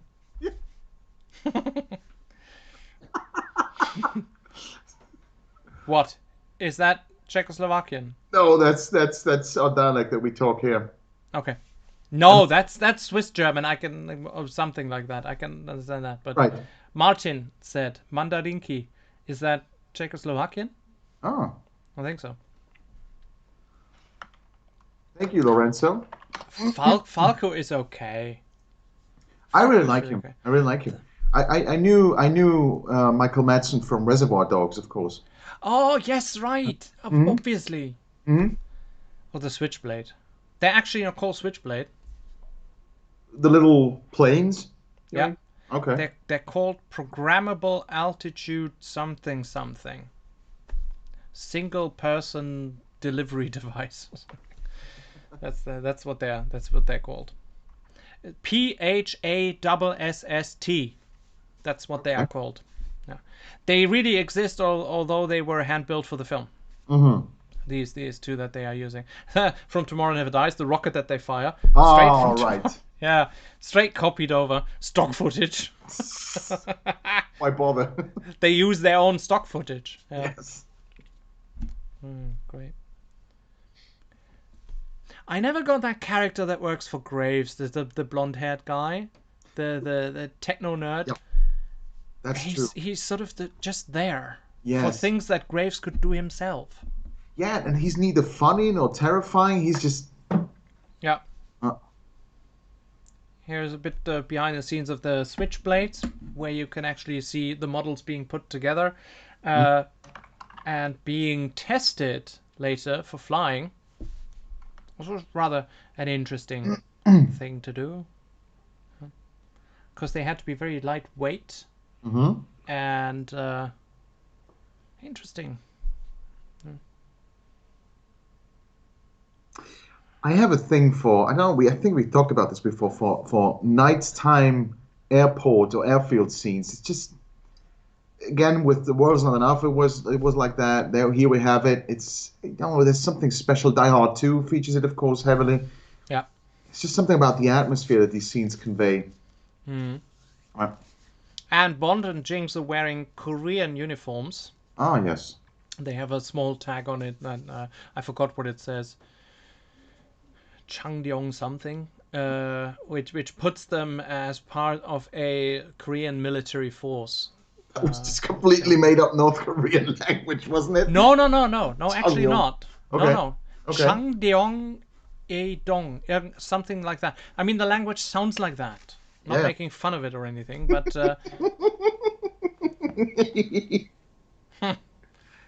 yeah, you laugh. Yeah.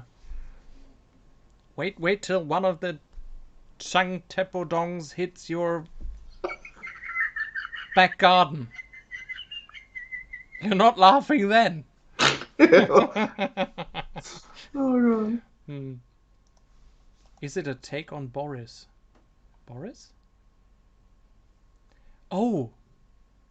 Boris. Boris? Boris? Boris Johnson? Grishenko. No, not Boris Johnson. Boris Grishenko. I thought of Boris Johnson. Why do we think of Boris Johnson first? Go to work. Don't go to work. Don't go outside. Go to work. Stay at home. Don't go to work. Fantastic. Boris Johnson. He should get a daily night show. Fantastic. Oh. Saw him in the comments. He walked out on Theresa May. Theresa May started to speak, and Boris Johnson gets up and leaves. But again, Boris Johnson, Donald Trump, they would be fantastic comedians. They just don't belong to politics. Absolutely. They should have a comedy show together. Mm-hmm. Yeah, something like Little Britain, only with Yes. Trump and Johnson. Oh my God. Wow. Goodness. Well, Spitting Image is back on television. That's a good thing. With the puppets, you know. Mm-hmm. Mm-hmm. Doesn't have enough Thatcher in there for me, but okay. Love Margaret Thatcher. Oh, shouldn't have said that, Andy. Sorry. I know Thatcher and the Scots is a. I'm sorry. Okay. Off topic. Let's go. That's okay. Well, and so the uniforms they have. Yes. Go back on topic. Yeah, they actually is North Korean, and they have these little tags on here with that triangle thing. Yeah. Nicely done scenes here in the finale of the film. The confrontation between the father and Colonel Moon, who is now a totally different person in Gustav Graves. Mm-hmm. And when you're just talking about uniforms, by the way, North Koreans often get their uniforms from the former Soviet Union and former Soviet Union stock. And of course, and that's not racist, but it's just a fact that North Korean people, of course, are a lot shorter than, let's say, European, North European, East European people. And so many times you can see in pictures that the uniforms don't fit. Yeah. The hats are way too big for the heads. The uniforms, the sleeves go up, go down to the fingers. So and they have way too many decorations on them, so you can't see the uniform anymore. It's all decorations. Yeah. So they did a very nice job of having bespoke uniforms in that picture. Yeah, and certainly bespoke things to hang on them. I mean, what you sometimes see on television, people who stand next to Kim Jong-un and stuff, they are just plastered with decorations and stuff. Yeah. For what is all of that? Yes, yes, yeah, right. Good question. I love the explosions here, but on second, third, fourth, 28th viewing, they did something there with brightness and contrast and a bit of grading that probably throws the scene way off. It would have looked better because they did these explosions for real. Right. In Pinewood. Fantastic work by the pyrotechnics department. With extras in the shot. So I mean, there is behind the scenes footage. I don't have it in here because it's sort of the official footage that we don't put in here because it's on the Blu-ray if you want to watch it. It's on the extras. And really everybody's well instructed by the stunt coordinators and say, you go on our mark, and when things go flying, proceed normally but seek shelter here and there, and really everything is always controlled conditions, and the stunt coordinators really know what they do. Yeah, they're the best in their craft. Vic Armstrong, Simon Crane, you name them. I mean, and these explosions were done for real, and they looked really good in the behind the scenes footage, and here in the film they're sort of blown out of proportion and way too bright. They are too bright. Yes. I mean, that really makes them a little bit unbelievable. Yes, that's right. And pretty high, even from an airplane. And by the way, is this an Antonov? This is an Antonov. I had exactly the same thought at the same moment. This is an Antonov, yeah. Antonov, the biggest planes on the planet. Yeah. Antonov transport plane. I mean, the Russians always have these nice names for their things. Yes, right. I mean, Antonov. It sounds majestic. Antonov, Tiger helicopter. Right. Chaika, yeah. Yeah. Kalashnikov. I mean, these are words that sound great for military equipment. Makarov, Tokarev. Yeah. Fantastic. Lots of these scenes were filmed in Pinewood on a mobile platform where the Antonov interior was built around it as a shell. So the actors could perform in it, and it could be tilted in every direction. It could be sprayed with anything. And of course, there is a lot of digital stuff in there as well. Yes. I mean, you can see it.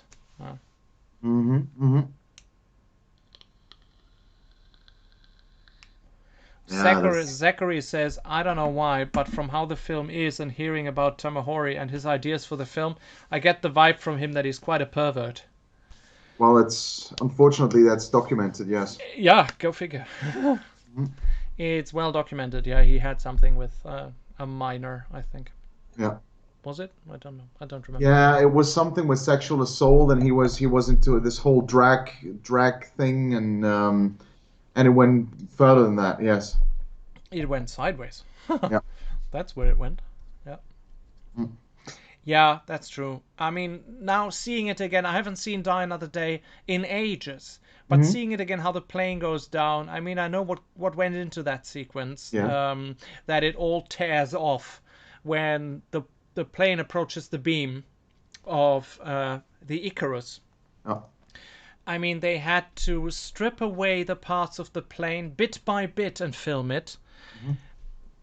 But still, it looks Ah. this sequence is overladen with everything basically. Everything Mhm. happens at the same time. Also, the fight between Halle Berry and Rosamund Pike, the sword fight, Yeah. parallel Bond fighting with Graves. It all happens at the same time. It's just a bit much. Mhm. It's a tiny Right. bit much. Right. And then there's flashes of Graves' suit and the explosions down in the valley below. Oh, Yes. Yeah. still didn't make it bad on the first viewing in the cinema. Still made That's a great right. film. Fantastic. And when you see here now, when the plane goes into the beam of the Icarus, you can see that parts of the plane strip away. Mhm. And that was a model, a 12 feet model, I think, of the Oh. Antonov plane. It's still in London. They keep it in their safe house. Safe house? It's a warehouse, actually. It's not a safe house. That would be fun. See how bright these explosions are. Way too bright. Yeah. Oh, right. Overexposed they are. Yes. Yes. Oh, yeah. You're right. Yeah.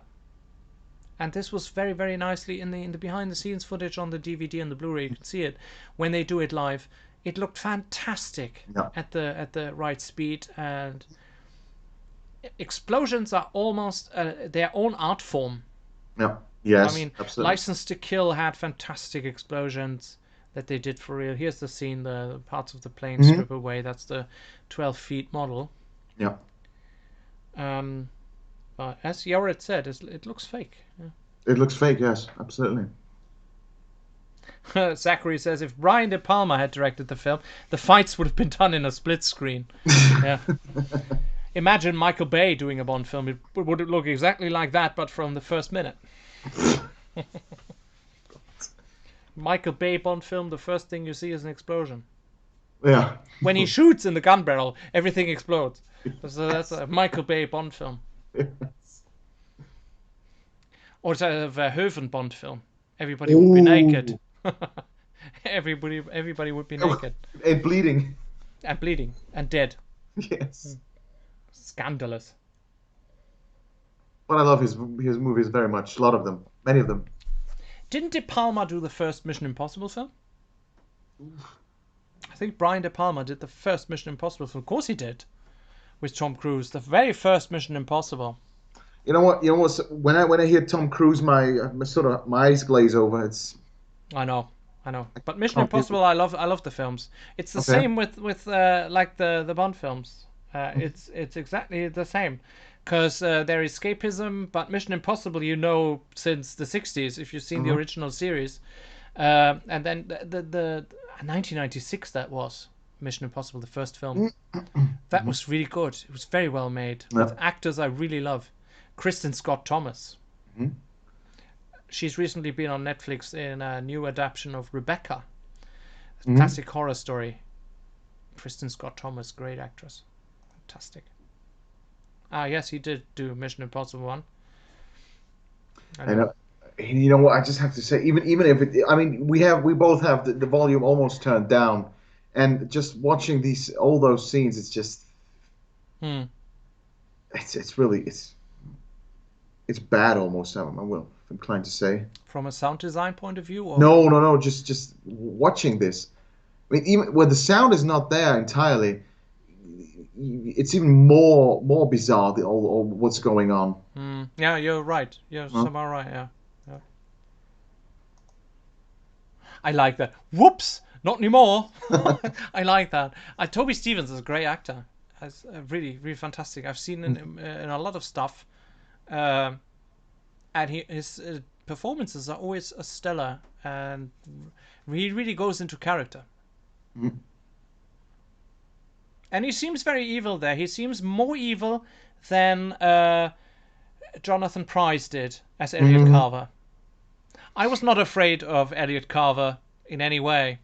Gustav Graves, I don't want to meet because he represents everything that I detest. He's over the top. He's flashy. Yeah. He's showing you that he's powerful and rich.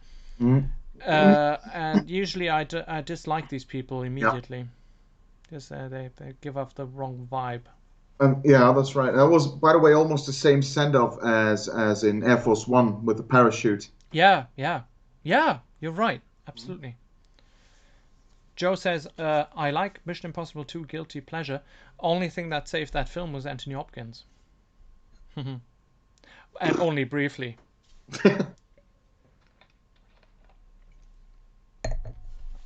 Didn't like Mission Impossible 2 because it went... it was sort of rock music-y type. Mission Impossible for me is...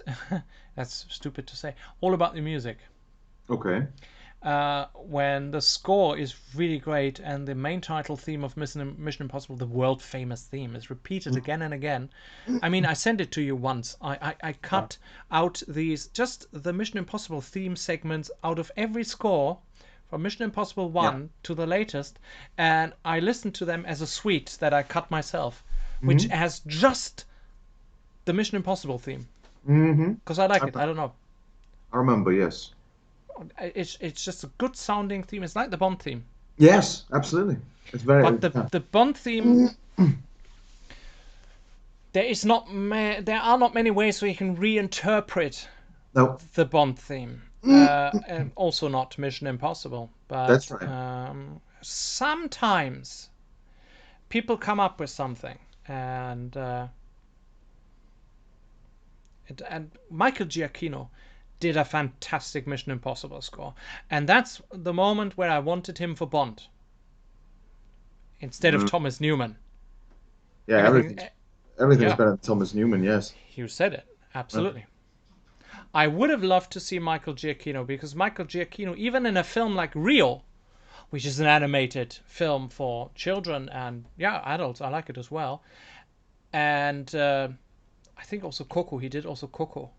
There are influences in there that just scream Bond. I think he did The Incredibles as well.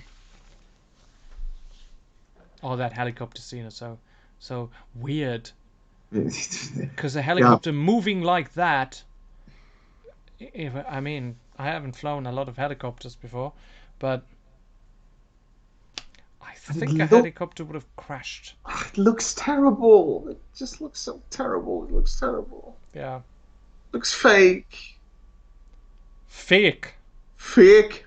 Absolutely fake. I like the ox there. The ox, that's really nice. That's the nicest thing in that scene. The ox. Come along. Feeding time. Off we go. Off we go. Off we go. Stereotypical British accent. Yeah, the Clash accent. and he goes from right to left and left to right. He just gets it. Come with me, I'm your master. It's just, I don't know. No animals were harmed during that production. But I don't think it's actually good to drag an animal from left to right and right to left. The fake love scene between Moneypenny and Bond. Finally, she gets him after so many years, after 40 years. Yeah. She gets Bond. It was well done, and I really thought it was real. Yeah. I so thought it was real. That's right. Samantha Bond, great actress. Don't like her with the short hair, though. No, not really. No. I think they maybe should have kept that for M. Yeah, generally not my type. Women with short hair. Okay. Never liked it. can't You know honestly what tell is- you why, but it's just the thing. And you know what is funny? We talked about Tomorrow Never Dies. We talked about a wardrobe which was quite the ties and coats and so on that stood out. The Water's Not Enough, partially as well. But here, there's no standout piece of clothing for Pierce Brosnan. No, no. The suits are quite normal, generic. The ties, none of the ties stand out. No. Huh? No. Mm. There we go. Yeah, it's a nice, Yes. funny thing. And John Cleese, how the way he looks, Yeah, it's yeah, funny. yeah. John Cleese just being the comedian that he actually is. Yes. Yeah, it's really great. Great. And this final love scene, they created this Buddhist temple on the west coast of Wales, and this caused a controversy because the Buddhist community didn't like that they had a place of worship and prayer desecrated in that way, that two people roll around in diamonds in that way and use that kind of language. It caused a small outrage because actually they're making love next to a statue of Buddha. That's right. So, but it is a scene that really looks great. It looks Yes. fantastic. I have to say, I like the sparkling of diamonds. Love it. And you know, at my film premiere, we had a lot of fake stones that reflected light very well. So you can attest to that I love it. Yeah, that's true. And lovely suggestive line there. But I have to take it out eventually. Really? No tie. I approve that comment because we're politically correct here. Okay. Also having sex on a pile of diamonds, though, ouch. Just reading it aloud. Well, it depends. Wow. That went by really fast. Yeah, That's I 2 just- hours and 8? Wow. Really? I just thought the same. Absolutely fantastic. Yeah. Then again, yeah, like you said in the beginning, despite all the criticism, it is good and solid escapism. Absolutely. Yeah. Yeah. If you are looking for exactly that, if you go to the cinema and you want to be entertained for 2 hours, you get exactly that. Yeah. And frankly, back then, when it was in the cinema, you didn't see all those things that we see today. You didn't see the bad CGI that looks worse in Blu-ray, because when they actually put it on the screen, it was a 35mm reel. You didn't see much of that. Yeah. And now with the Blu-ray, and they played around with the colors. You can tell me whatever you want, but they played around with the colors for the Blu-ray release and for the DVD. So it has become maybe a tiny bit worse than it was before. Yeah. I certainly saw some things here that I thought would be okay when I first went to the cinema and said, okay, let's see what this is. But Yeah, but then again, you've talked about this a couple of times in those watch-alongs. I mean, it's the sensation. The first time you're in the cinema, you're blown away and you take it in and you love it for what it is. Absolutely. It is only in hindsight when it sort of gets, when you've seen it many times, you start to take it apart in that way. yeah, It absolutely. did its job back then. Yeah. And I mean, I have no desire of taking any of these films apart because all of them have letdowns and they have really great moments. I mean, in the worst case, I laugh about something and say, oh, that looks bad. But as we said before, like Madonna, like the cameo, 5 seconds later, there is something else on the screen that you like very much and that is very well executed and very well filmed and edited. So why? Why even? I mean, there are worse films in the world that I saw recently where I thought, oh my God, what did they think? What did they think? That's right. Yeah. So, But of course, we judge that differently because we're Bond fans, and we judge it to an over 50-year history of films, and Right. soon 25 films. And if you take one film out of that canon and you compare it to another film, I mean, that's the worst thing you can do. Absolutely, that's true. In terms of references, that's okay when one film references the other, but comparing them, I don't know. Mhm. Oh, here it says special thanks to Donatella Versace. So I was right. I remembered it right. Oh, okay. There we go. Donatella Versace. Okay, wow. Donatella Versace, yeah. Daughter of Gianni Versace, shot in 1997, I think. Jochen gives the movie 8 out of 10 rating. Did you know that the score was orchestrated by Nicholas Dodd as well? Yeah, you can tell. Really? Yes. Where can you tell? Because I don't know. You have to explain to me because I don't know the musical side of that. I'd love to. Yes, we've had a couple of discussions. When you actually, there was a commercial. Was it for that brand of clothing where David Arnold did the score recently? Yeah. Remember this? Yeah, I remember. Yeah. Was it and Peel? And Peel. Exactly. Yeah. Exactly. It's that exactly.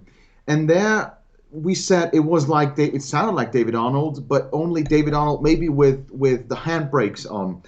And what I think when I do, and also judging from the various material where they filmed David Arnold in the studio where he worked on the orchestral mock-ups, he does a lot of the groundwork and a lot of the compositional groundwork as a composer usually does. Yeah. But then the orchestrator takes it to the next level, and I think that's a lot for me to say because I'm not an expert on that particularly. But I think the handwriting of Nicholas Dodd is really these frantic and extremely difficult, I would say, dynamic passages in the orchestra where they say, like we had the conversation last time. John Barry has a lot of these long drawn, sweeping compositions, and David Arnold in many of the tracks you can hear a lot of the brass fire away, and then you have the French horns that play long notes, and then they go into fast notes, and then it changes around with it. There's a lot of dynamic stuff going on, and I think that's the handwriting of Nicholas Dodd. Okay. Yeah, that's how I think you can tell. Has he ever composed the score himself, Nicholas Dodd? I wouldn't be aware. No, Or I is don't. he a film composer? No. He's an orchestrator, but I just have to look that up quickly. But I just think he's most famous for that. But Nicholas Dodd. I'll look that up quickly. It's good that we can look things up quickly. Yeah. That's nice. I mean, in 2002 when they 2001 when they made the film, imagine Google something when you're on location in Iceland. Google, what do I do with a broken Aston Martin? Oh, bollocks. Yeah, it says that he's actually one of the leading orchestrators and conductors, but he's not credited massively for writing scores. Well, because those are two completely different ball games, I would say, how can I put this? The expertise of a composer is actually doing the groundwork, like I said, and he's maybe not so great or doesn't have the time for the details in orchestration. And the orchestrator on the other side, he may not have the ideas and cannot do the groundwork properly, or not properly, but he's not so strong with the groundwork, but he can take something and take it to the next level. Yeah. But of course, many of those can do both. I mean, if we take John Oldman, for instance, who did the GoldenEye tank chase, he's a famous orchestrator as well as a composer, as you can clearly tell. Absolutely. Huh? I mean, you're a composer, but you are also your own orchestrator, are you not? Right. Okay, so you can be both. You can be both, but in my case, of course, it's just because of the lack of, the projects I usually work on are not big budget projects. So when you're under time pressure, there's a lot of things that go into it. I can do anything on a computer and it goes relatively fast. But usually an orchestrator would put more instruments in, would double some instrument, would add more details to the whole palette. Sure. Which usually as a composer you don't have the time to, because sometimes scores have to be done in a couple of weeks in the worst case, and that's including doing the transcriptions, so all the players get their notes, and all Yeah, these things swallow up extreme amounts of time, and so you don't have the time for that because you have to compose so much already in such a short amount of time. I can imagine. Yeah, Yeah, that's when you bring in orchestrators, right? yeah. What's your final vote on Die Another Day out of 10? I gave my vote 7 out of 10. 7 out of 10. Okay, I would say I would probably go for the same 7 out of 10. Yeah. Yeah, How would you defend that? I would Because it's say because it's relatively high. What would be your GoldenEye out of 10? GoldenEye 20. would be 20 out of 10. Okay, good. Oh, wow. Tell me a number between 1 and 10. I take 80. Thank you. Classic. Classic. No, I would say 10. Let's. Okay. Yeah. Yeah. I would say 7 out of 10 because I would still give it such a high rating because it is, like we said, a Brosnan Bond movie. I mean, Brosnan is great in anything, and then it has the things it does good. It does right. First half of the movie, it does really really well. So that's why it puts it so high, Absolutely. right? Absolutely. And then And it provides me with the escapism that I'm looking for, so that's why it gets a 7 out of 10. And Yes. the 3 that I took off the 10 Yeah. is just because of bad CGI, some Exactly. lines of dialogue, and Exactly. that's it. That's And it. I'm happy with everything else. And there's also a little factor that I have to factor in is actually it's the last movie for me that actually makes me feel like I'm Yeah. in a Bond movie. I'm watching a Bond movie Okay. Yeah. because Yeah. everything that came after that didn't feel like Bond to me anymore. So it gets a little extra point for that. Okay. Good. Yes. Let's go into the Let's leave it at cast. that. Let's leave it at that. Let's go into the discussion over the cast. I mean, Pierce Brosnan. Is he at his best here? He certainly looks great. He looks the part. I love how he looks in that film. Yes. Um, Solid. Yes. yeah, absolutely. I mean, having done 3 others, I also think I'm on the same page with you that he arrived in his role with The World Is Not Enough, which was a fantastic entry to the series, a great action thriller. But Die Another Day as his swan song as Bond, I think he should have done one more. Me too. Yeah. As the final Brosnan one, Yeah. I think they should have given him that. Sadly, well, the time and whatever they had planned did not allow it. And as Martin says, he was 49. Was he 49 at the time Die Another Day was filmed? Really? Because he doesn't look like that. He doesn't look 49. No, but he doesn't look much younger either. No, he doesn't look. He doesn't look really young. Yeah. But he looks like somebody who could take 1 or 2 more pictures. Yes, absolutely. I Absolutely. mean, again, I've said it before. Roger Moore in A View to a Kill, he was too old Absolutely. for Yeah. that part. You didn't really. I mean, when the villains get younger than you are. I mean, Christopher Walken was much younger than Roger Moore, obviously. Yeah. And with Pierce Brosnan, this also happened a lot. I mean, Elliot Carver was older than Yes. Pierce Brosnan. Pierce Brosnan was older than Gustav Graves, than Toby Stevens in his role as the main villain. But sometimes it's off with the balance thing. You know, That's true. That's absolutely true. is really it's a very thin line between believability and Yes. everything else. But But I'm with you on this one. I mean, with Roger Moore, it really got out of hand, and I mean, especially the Bond girls, they look like his granddaughters. yeah, You know? yeah, absolutely. But I think Pierce really pulls it off very well Yes. in Die Another Day. Yeah.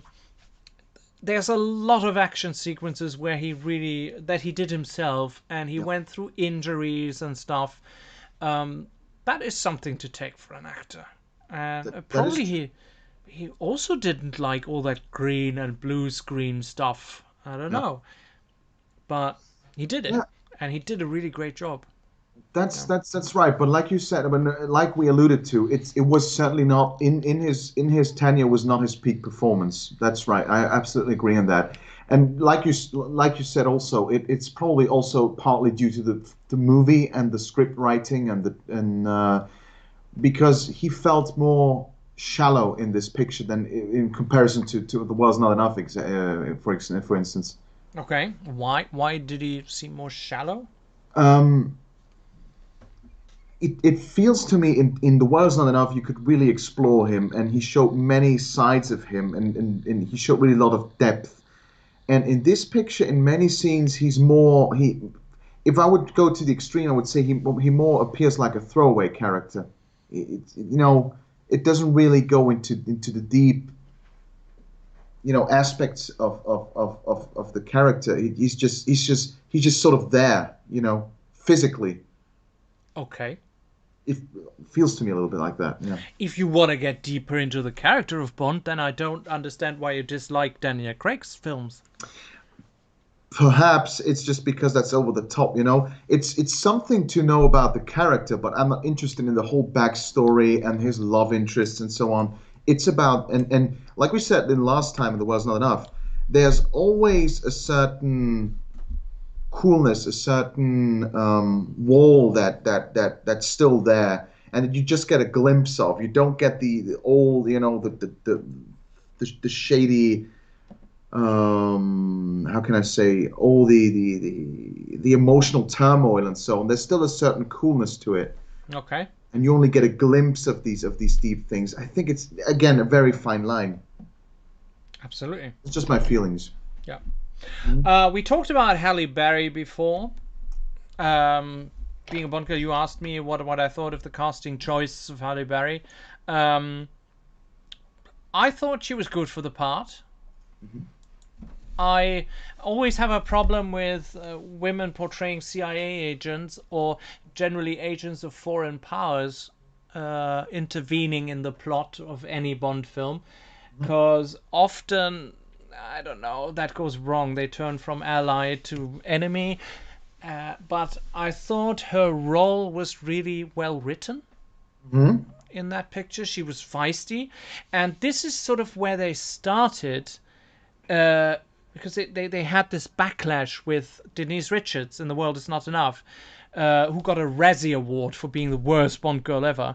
And they thought, we need to give him a Bond girl that is sort of equal to him. Mm-hmm. And in Die Another Day, it started, and they transport it to every film. They say, we found somebody who is an equal to Bond. Mm-hmm. And it happens until now. Here's No Time to Die. Newspapers are full of it. Lashana Lynch plays a female 00 agent, and she's equal to Bond. Yeah. It happened on every single film. Yeah, nonsense. Yeah. Since Die Another Day. No. But in Halle Berry's case, it actually worked. She was sort of equal to Bond. She could fight. She killed Miranda Frost. Mm-hmm. Yeah. She could defend herself. Mm-hmm. in all of the scenes. And she was not just a bad thing. No. Yeah. Mm-hmm. She was not just an exchangeable pleasure, as it was once mentioned. It was a well-written character. To say it in the proper German, it was a well-written character. Yeah. But then again, Angela Merkel is a well-written character. So hopefully it's only a character, yeah. Hopefully it's only written. and not, in fact, reality. Well, reality proves you wrong. I was just about to bring that up, yes. Yeah. No, I really liked Halle Berry. It's difficult. She has a difficult name. Halle Berry. Yeah, because some people say Halle Berry. Oh, yeah. But it's actually Halle Berry. Mm-hmm. And some words you cannot say after one another. Mm-hmm. Like a word that starts with a V and then a word that starts with a W. Halle Berry, where's the problem? Yeah, you can do it. I can't do it after a bottle of wine. But combinations like very wild. Yeah, that's horrible. Yes. Yeah. No, my stumble thing was wide variety. Okay.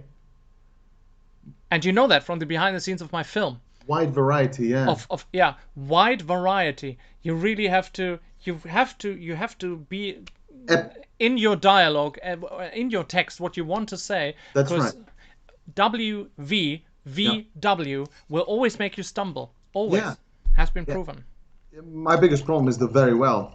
When you're not focused on that, you go like very well. Very Yeah. well. Yeah. Yeah. Yeah, and that's how you end up with Halle Belly. Yeah. Halle Belly. Yeah. Halle Belly. Thank God I can't make a mistake with Rosamund Pike. Hmm. Yeah. 'Cause Yeah. because I like her very much. I really Yes. adore Rosamund Pike. In her first major film role here. Fantastic Miranda Frost. Yeah. Hmm. Wonderfully evil. And I've never met someone who didn't say she's incredibly beautiful. Mm-hmm. Universally beautiful. Absolutely. Yes. Yep.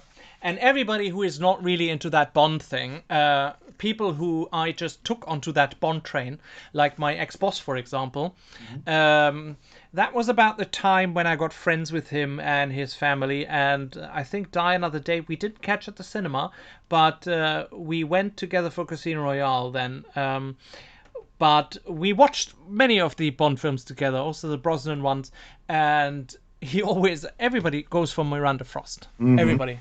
Because she's that's sort of the hottest thing in that film. Oh, and she looked stellar in Johnny English.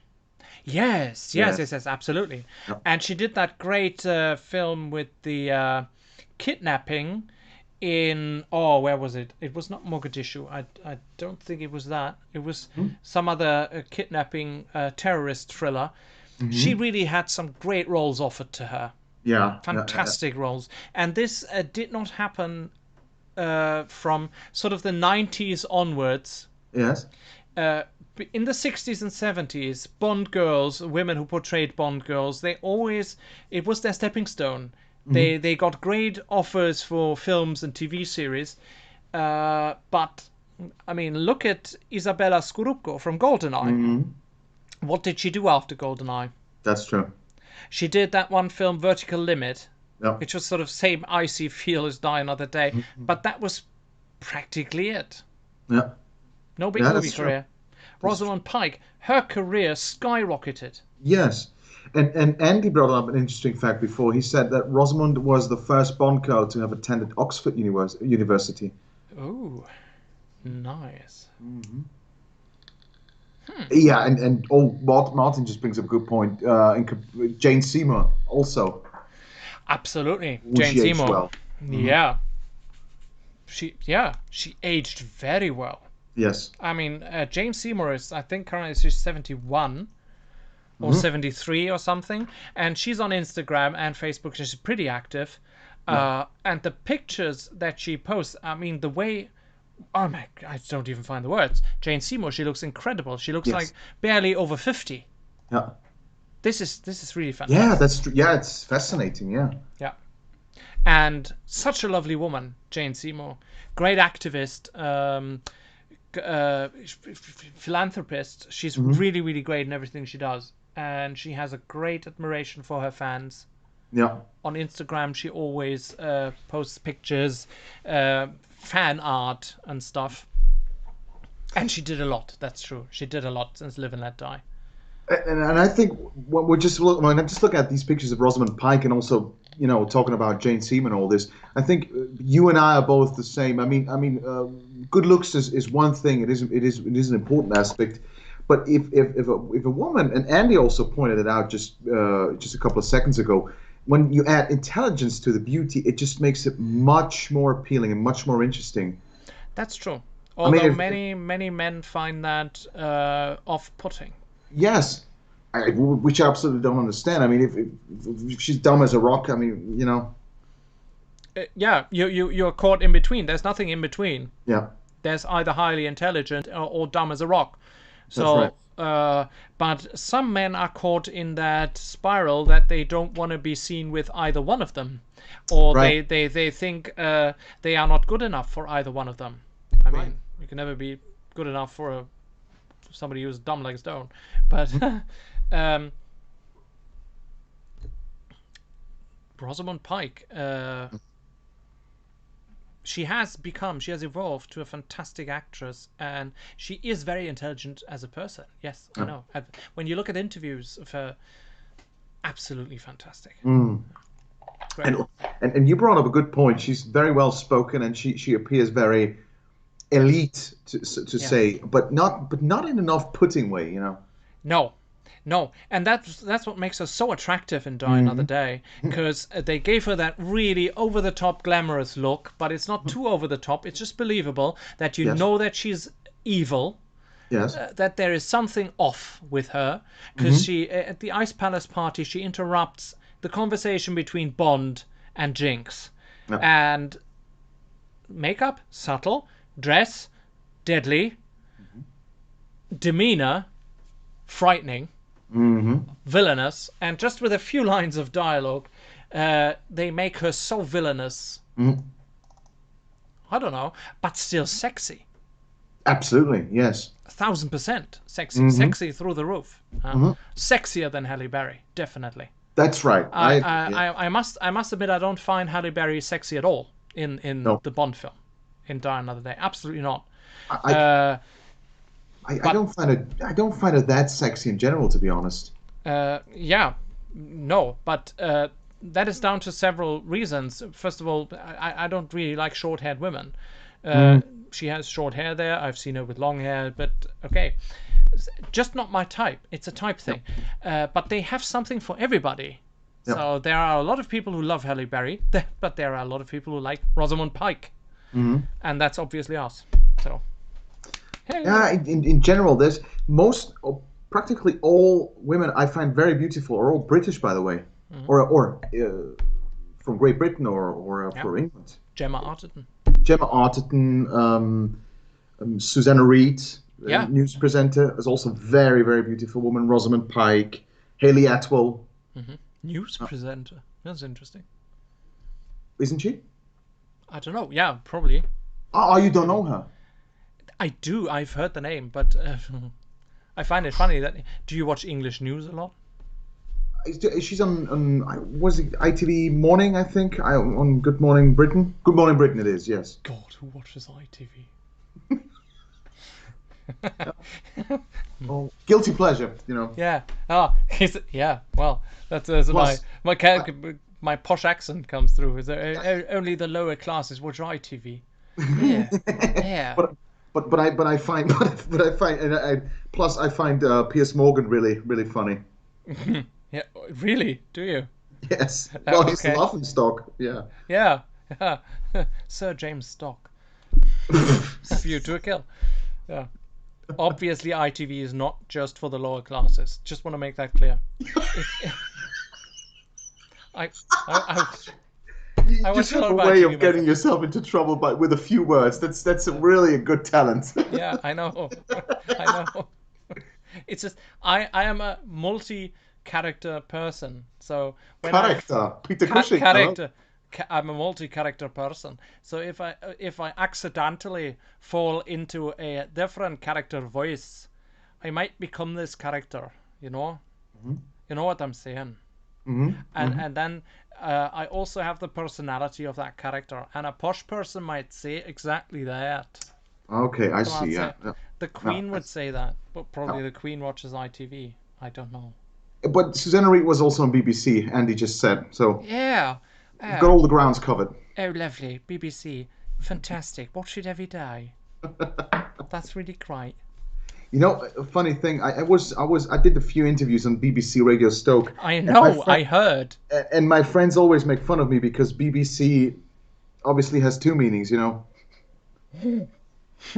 Please don't. No. I won't say it. But you know, when I went into work then one day, when I said, "Oh, you know, what did you do yesterday?" and I said I did an interview with BBC, and they all burst out laughing. I said, "What the hell is so funny about doing an interview with BBC?" They went, "Oh, you know what BBC means?" Oh, okay, yeah, great.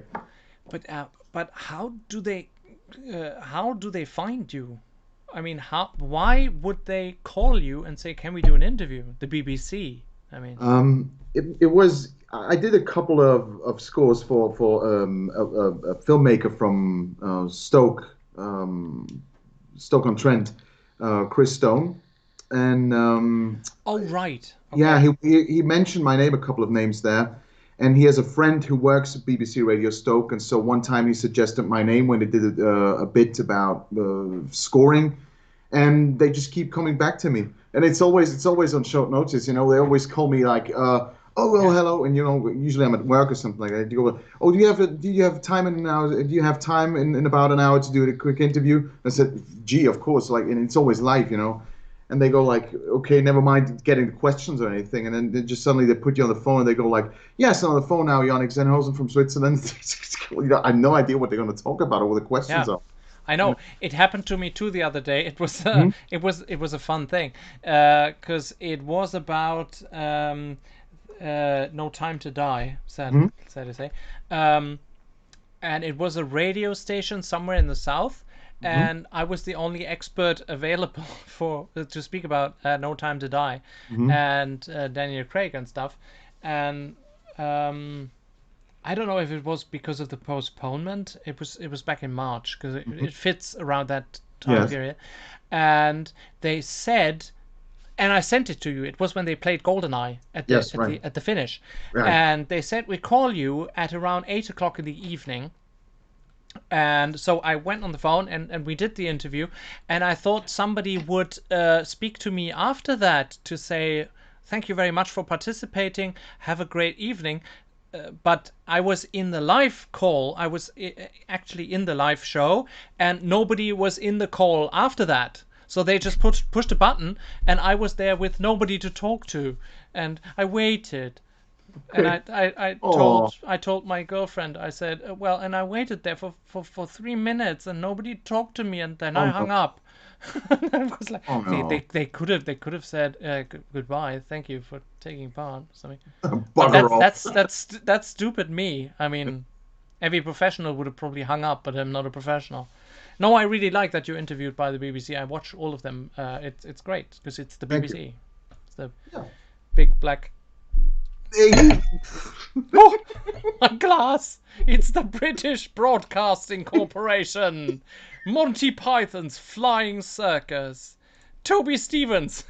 Let's talk about Toby Stevens for a bit. Great, great. I loved great. Toby Stevens, really great. Um, well, Toby Stevens, Shakespearean actor, Mhm. Royal Shakespeare Company, obviously.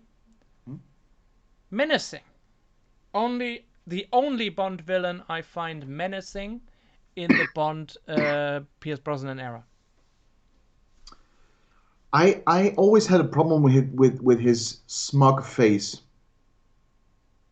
Really, but that makes the character. Yes, yes. So it's a good thing again, but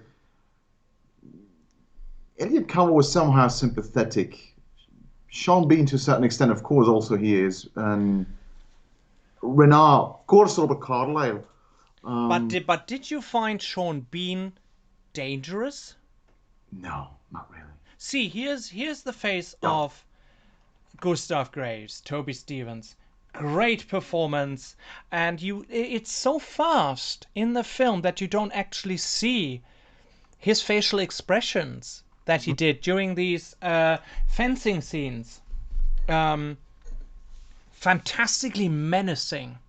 I would be Yeah. afraid of him, That's true. and um, I think they did a very clever thing in that, especially in that smug smile and appearance, Mhm. because that's how many people of his stature are, and Yes, they are menacing in their own way. A and he lot of also businessmen are like that. exactly, and also in the movie he explained that after the operation he modeled himself after this image from those people that you just mentioned. Yes, Absolutely. that makes So yeah. typical, probably, for an actor of the Royal Shakespeare Company to Mhm. go into preparation with exactly that thought, Mhm. that you model your portrayal of a character after somebody who is menacingly evil. Mhm. Mhm. Mhm. Great, great. I mean, he comes from a family of actors. as I said before, Dame Maggie Smith is her mother, his mother, her mother, and I think Thomas Stevens or Robert Stevens is his father, also an actor. Really great. What do you think of Rick Yoon? Henchman Zhao. He's a character that looks, especially in these pictures that you can see now with the bald head and the scarred face, he looks very menacing to me and fascinating. It's that pale white face with these strong blue eyes, you know, in contrast to, and he has an incredible body, you know, very muscular. Very, very fascinating. What do you make of him? Great physique. Yeah, yes, definitely. And it's difficult to find actors to fit that setting of the film and to fit this plot line with North Korea. I think he actually is Korean, but I'm not sure. I'm not 100% sure. Look it up, people, if you want to correct me. Because I'm not an expert on Rick Yoon, but I know that he has had some international... Korean, yes. He is Korean, yeah. He had some international success after Die Another Day. Not much, but some good films were among that, I think. And I liked that because it is the classic Bond henchman image. Yep. That's right. And now I want to switch into our other studio. I hope you're coming with me. Yes. And probably have to adjust my camera. We have a lovely studio prepared for you with the Aston Martin Vanquish. And we want to speak about the whole Pierce Brosnan era together with you. Give us your favorite moments in the chat of Pierce Brosnan's Bond films. GoldenEye, Tomorrow Never Dies, The World's Not Enough, or Die Another Day. What do you think in general? The whole tenure of Pierce Brosnan, 1995 till 2002. How would you evaluate him? How would you rate him among the Bond actors? The best. The best. Mind-blowing, life-changing, bigger than life. Fantastic, like you said, fantastic popcorn cinema, just fantastic. Really, for me, as a younger person, the golden age of cinema, my golden age of cinema. Really, his Bond tenure, it's pretty massive. Yes. Okay. What would you say? It's also well, it's the Bond I started with, obviously in 1996, I think. It was, like Willem just said, it was my first cinema Bond, and Jorit's as well. I think we're all here because it was sort of our introduction to Bond, I think. And I have always liked Pierce Brosnan's look. Yes. He is a very good-looking man. Yeah. Not having a man crush or anything. Maybe slightly a bit. I do. But you do? Okay. Yeah. I like his acting style. I like the way he looks. I like the way he moves. And this certainly transpired into Bond, into a very, very good performance that he portrayed in Remington Steele as well. I mean, this was the beginning of Bond that he displayed there. He was secret agent material. Absolutely. Yeah, during the 80s. Yep. And I mean, he did a lot of other films. He did The Fourth Protocol, a brilliant spy thriller. So he can play the other villainous side. And everything he plays, it's believable. Yes. And that's what I like about him. Whether it is Bond, whether it is The Fourth Protocol, or the Ghostwriter. Fantastic. The Foreigner. Great. Some films lately, they have been bashed because of plot lines and storylines and everything. Martin says Mars Attacks. Also, funny role for Pierce. So he can Miss Doubtfire. He was in Mrs. Doubtfire as well. Yes. He can play funny. He can play cool. Certainly for me, he is cool. Yeah. He is a legend. Yeah. To me, a legendary actor. I would place him in the top 5 of my favorite actors. Absolutely. No doubt. Thomas Crown affair. I mean, Yeah, that's right. And my secret tip always is the two movies I love most is Dante's Peak, of course. It's one of my favorite movies in general, yeah, and great Pierce film. Brosnan's great in it. And also the Butterfly Effect, where he really plays a bad character, and he's really great at that.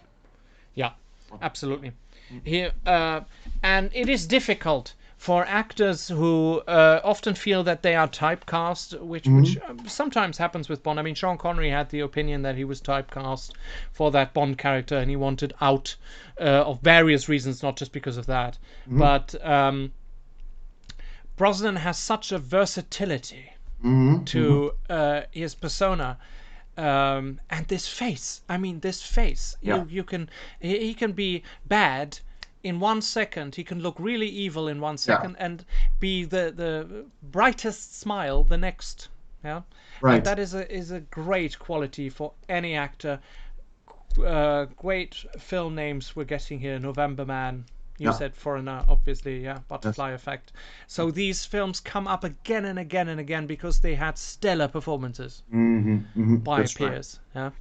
The only thing I really disliked was the new series that he did, this Wild West. Oh, yes.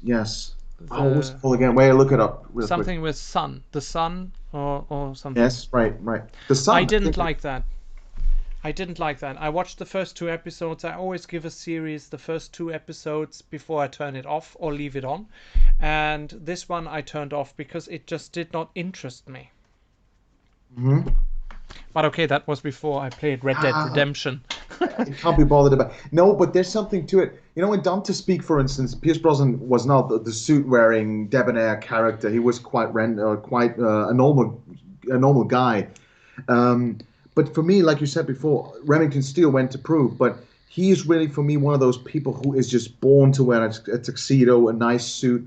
They're just people who can wear suits, but they can't pull it off. It doesn't have any effect. It doesn't look like anything. Yeah. But he just, like you said, the stride, his posture, his physique, the face, just everything. He's just, And you seldom find that. Absolutely. And the way the films took him from this rather dark, GoldenEye, post-Soviet era film to Tomorrow Never Dies, which was a lot more techno. Yes. Yeah, with newspapers and stuff and fake news and manipulating media to the world is not enough, which was a lot more stylish. Yes. Than Tomorrow Never Dies. I mean, that's quite an arc for an actor. I mean, I don't know. I'm not an actor, but I would definitely see the differences between GoldenEye and Tomorrow Never Dies being 2 totally different films on totally different levels. And GoldenEye, to me, really is a film that Pierce Brosnan liked. Because, as I mentioned earlier, he said about Die Another Day, they should have gone a bit more low-key and darker. GoldenEye is exactly that.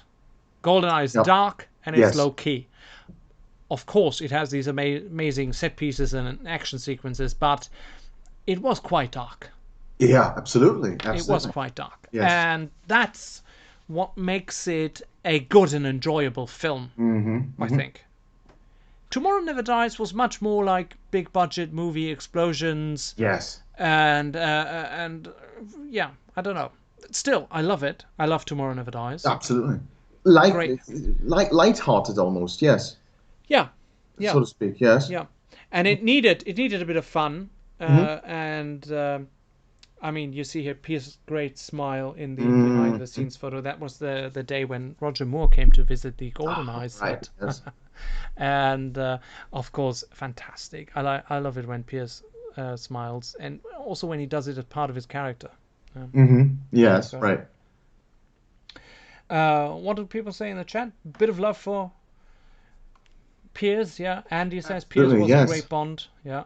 Exactly, I forgot about that. Oh, goodness, even though I like the movie so much, it's a funny bit that Pierce Brosnan's character in Dante's Peak was called Harry Dalton. Yeah, I know. Yeah. Dalton was a great Bond as well, way ahead of his time. Yes, that's true. Yeah. but we speak about that another time. Would love to do a watch along with Living Daylights. Love the Oh, Living yes. Daylights. Living Daylights, great. Even more the License to Kill. Yeah, I don't know. I'm like a snow loving kind of person. So Mm-hmm. everything that happens in snow, like the sequences in Living Daylights, and also The World Isn't Enough, Well, skiing in Chamonix, there's really love that. there's plenty of snow in License to Kill, if you catch my drift. Yeah, well, that's the wrong kind of snow. I mean the one you can go on with skis. I almost said something. No. Pillock. Oh, pillock. Pillock. Lovely word. And the word pillock, you always said to me, and I said, oh, that's not a real word. I looked it up, and I found the definition for pillock, and then I started watching a British comedy series called Friday Night Dinner, and the word that is used most by the father of that family is pillock. There we go. See? And I thought, oh, okay, there we go. It's a thing. Great. Go figure. Yeah, you can learn so much from each other. It's really fantastic. I would have loved to have Pierce here together with us, but I think that's something that cannot be achieved. No. I think. Yeah, and especially I think in one part of the discussion we'll go into this whole booting business, right? The what business? The booting business. Oh, yeah, how they booted him out of Bond. Yeah, right, Oh, yes. right. Yes. I mean, the exact circumstances of that have escaped me by now, but I mean, they waited and waited. I don't know if they had a script for a follow-up to Die Another Day, because when you look at it, 2002, 3, 4, 5, 6, 4 years until the next film came out with Daniel Craig. I mean, they must have started in 2005. They announced Daniel Craig in 2005. And some point between 2002 and 2005, it was over. But I think what they did was they said, Pierce, listen, we want to go to a different direction. This is not what we want anymore. We want to reinvent ourselves. There's the door. Something like that. But Yeah, I only heard his version of the story. Yeah, To be honest. And even he told it differently a couple of times. One time a couple of times he said they basically just got the phone call where they said, "That's it, thank you," and he said, "Okay, thank you, bye."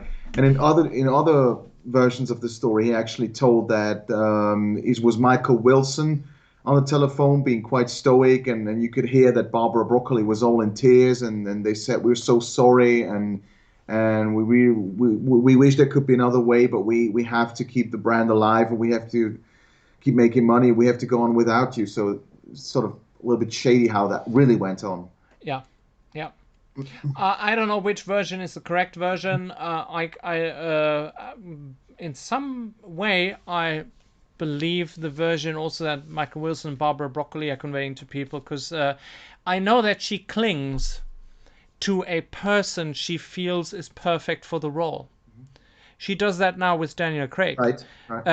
And they know they've got to find somebody else because it has been announced that this is his last film. It would be an incredible turnaround if he will do another,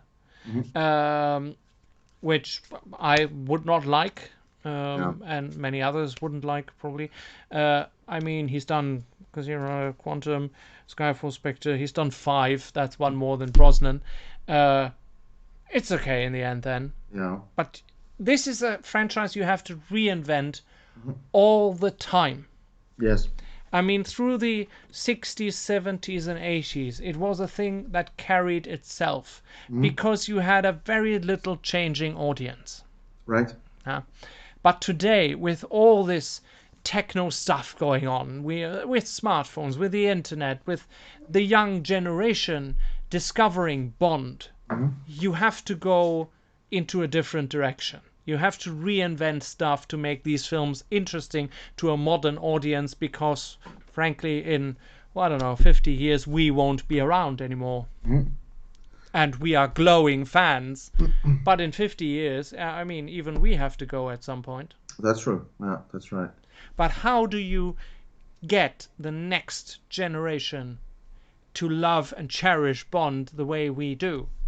You have to find a new actor, you have to find new storylines, and it gets difficult now because they've used up everything. That's true. That's true. Yeah, it gets more and more difficult. Everything. Yeah, that's right. Yeah. And yeah, they've explored everything, every means of transportation, every location, every backdrop. It's all been done in a way or another. Yeah. Bond hasn't been on roller skates though. Oh goodness, yeah. Or in an all-electric car. Yeah.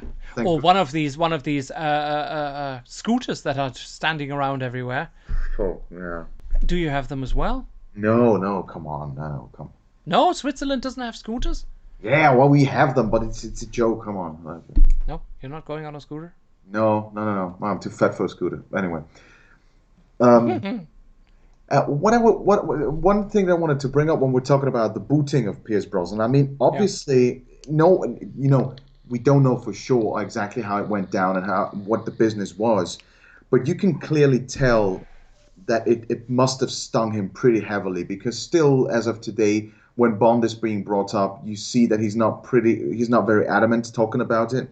Yeah. And especially at the first interviews after the booting, you could clearly tell in his face and by the way he really got very short answers and so on, and you could just tell that he was really hurt by that. Absolutely. I mean, put yourself in his shoes. I would be hurt. Yeah, absolutely. I would be hurt because you defined that character for such a long time. Yes. And I mean, such a long time in hyphens, because Daniel Craig is now the longest Bond, the longest serving with Bond. the least movies, yes. With the least movies, because you have most of the time in between of the films, which is frankly ridiculous. I mean, this would not have happened in Albert R. Broccoli's time. Yes.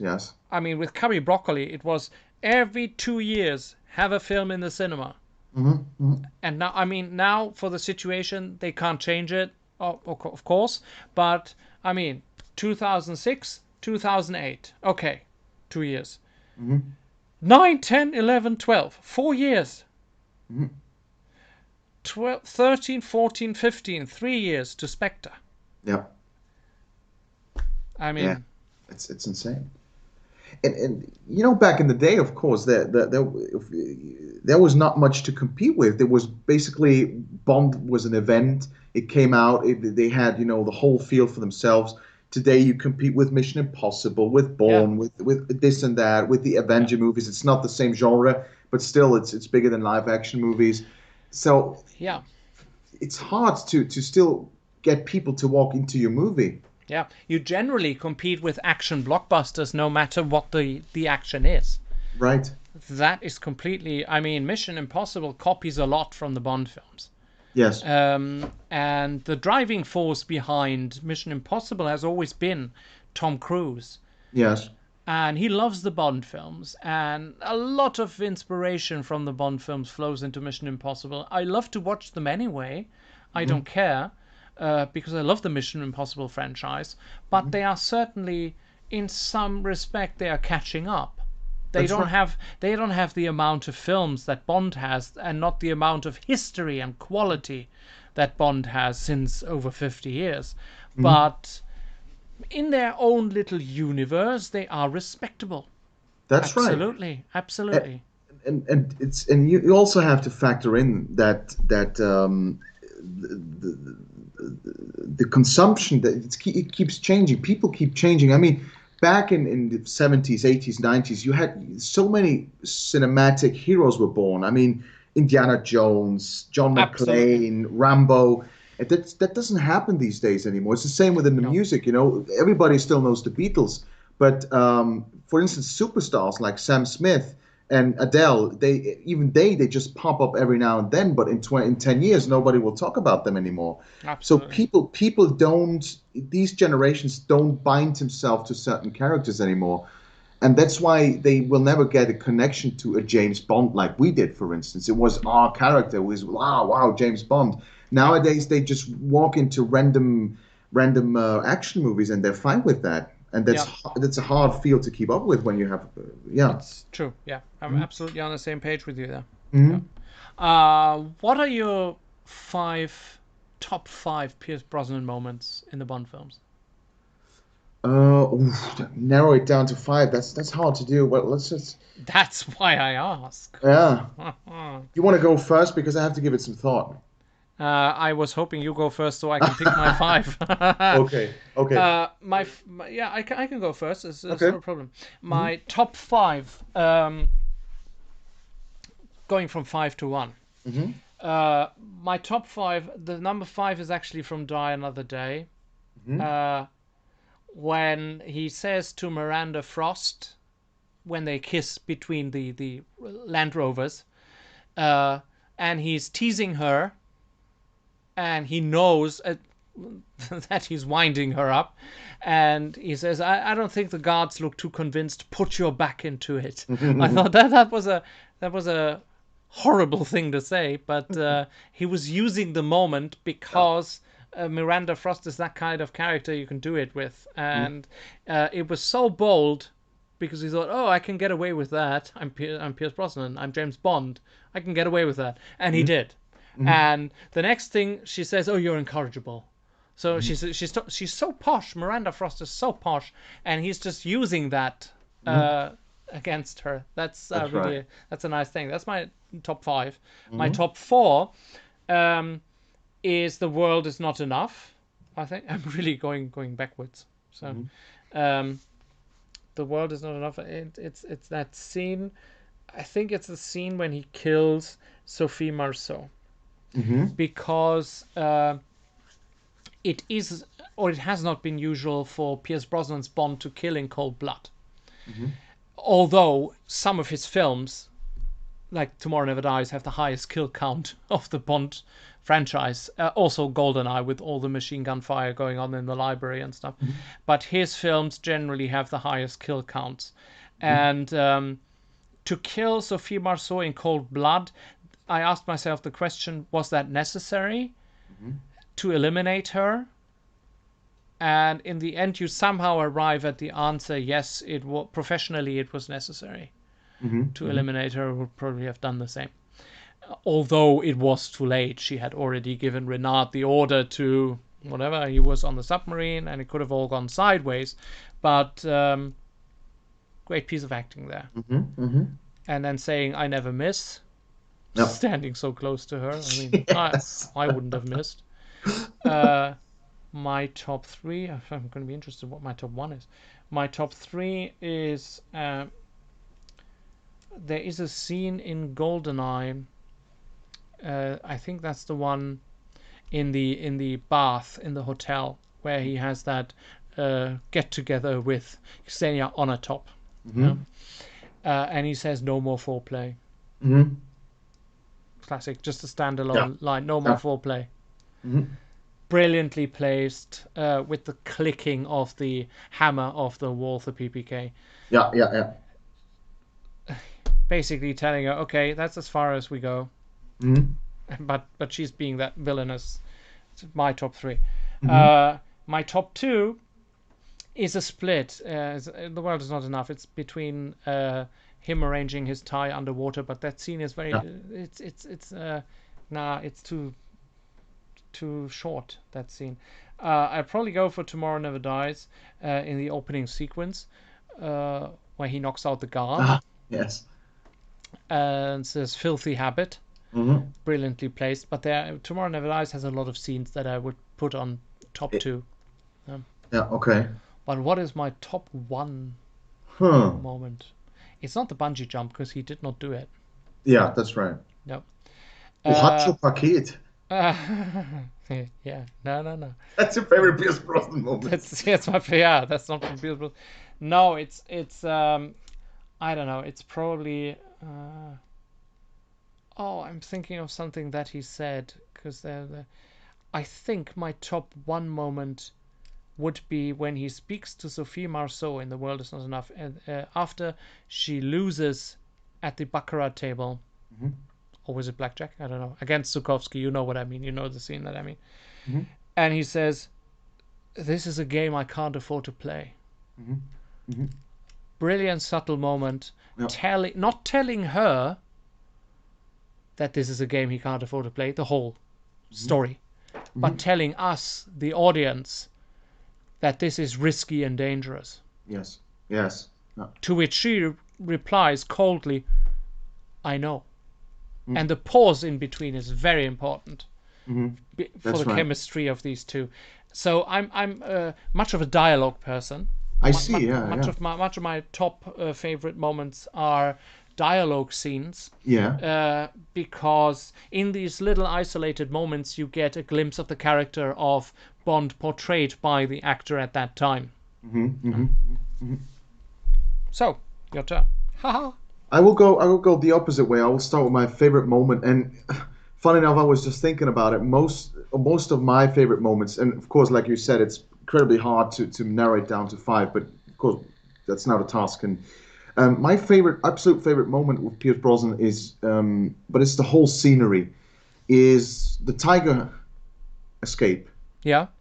Because it's tense. He goes from absolutely knocked out to being the agent, the hero, with that fantastic intense score by Eric Serra that just fits like a glove in that scene.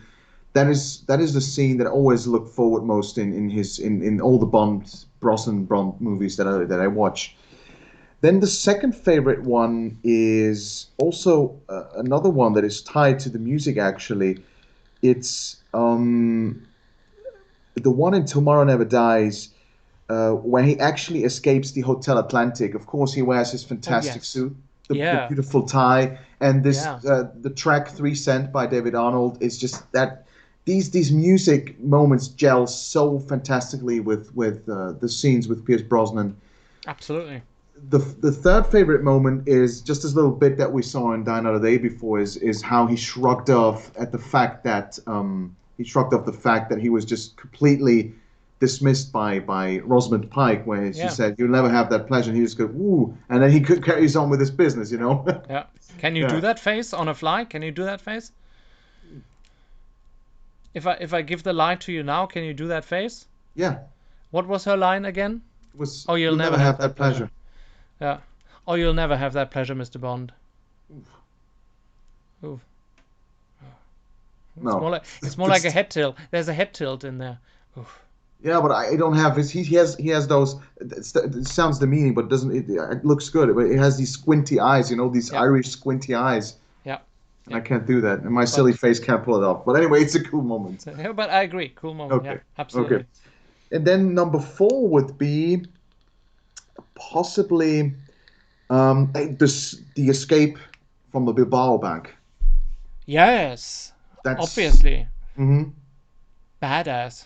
badass. Really, Absolutely. really badass. Yeah. Yeah. Cool and Fantastic everything. moment. Mhm. Yeah. And then moment number 5. Even though it's not one of my, we talked about The World's Not Enough, the last part of the movie, which is really sort of falls apart, and with those underwater scenes.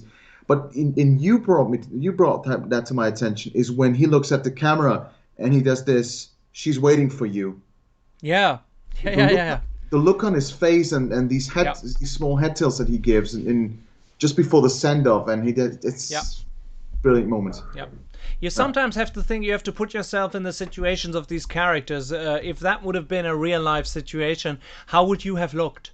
So that's always something that I imagine in these tense situations, whether it is a verbal confrontation or a physical one, like with Renard, or even with Gustav Graves at the end of Die Another Day.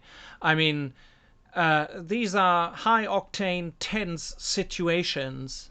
And Bond is known as a character with a quick wit and able to get out of any situation, no matter the adversary or how high the cost or the loss of life or whatever.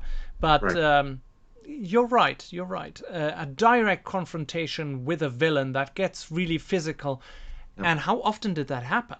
It didn't often happen where they really had their hands on each other and were sort of in a physical fight with each other. Yeah, I mean, what comes to my head? A View to a Kill.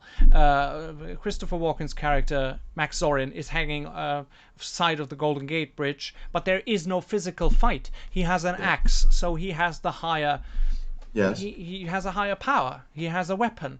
In The World Is Not Enough, Renard and What? Bond don't have a weapon. Yes.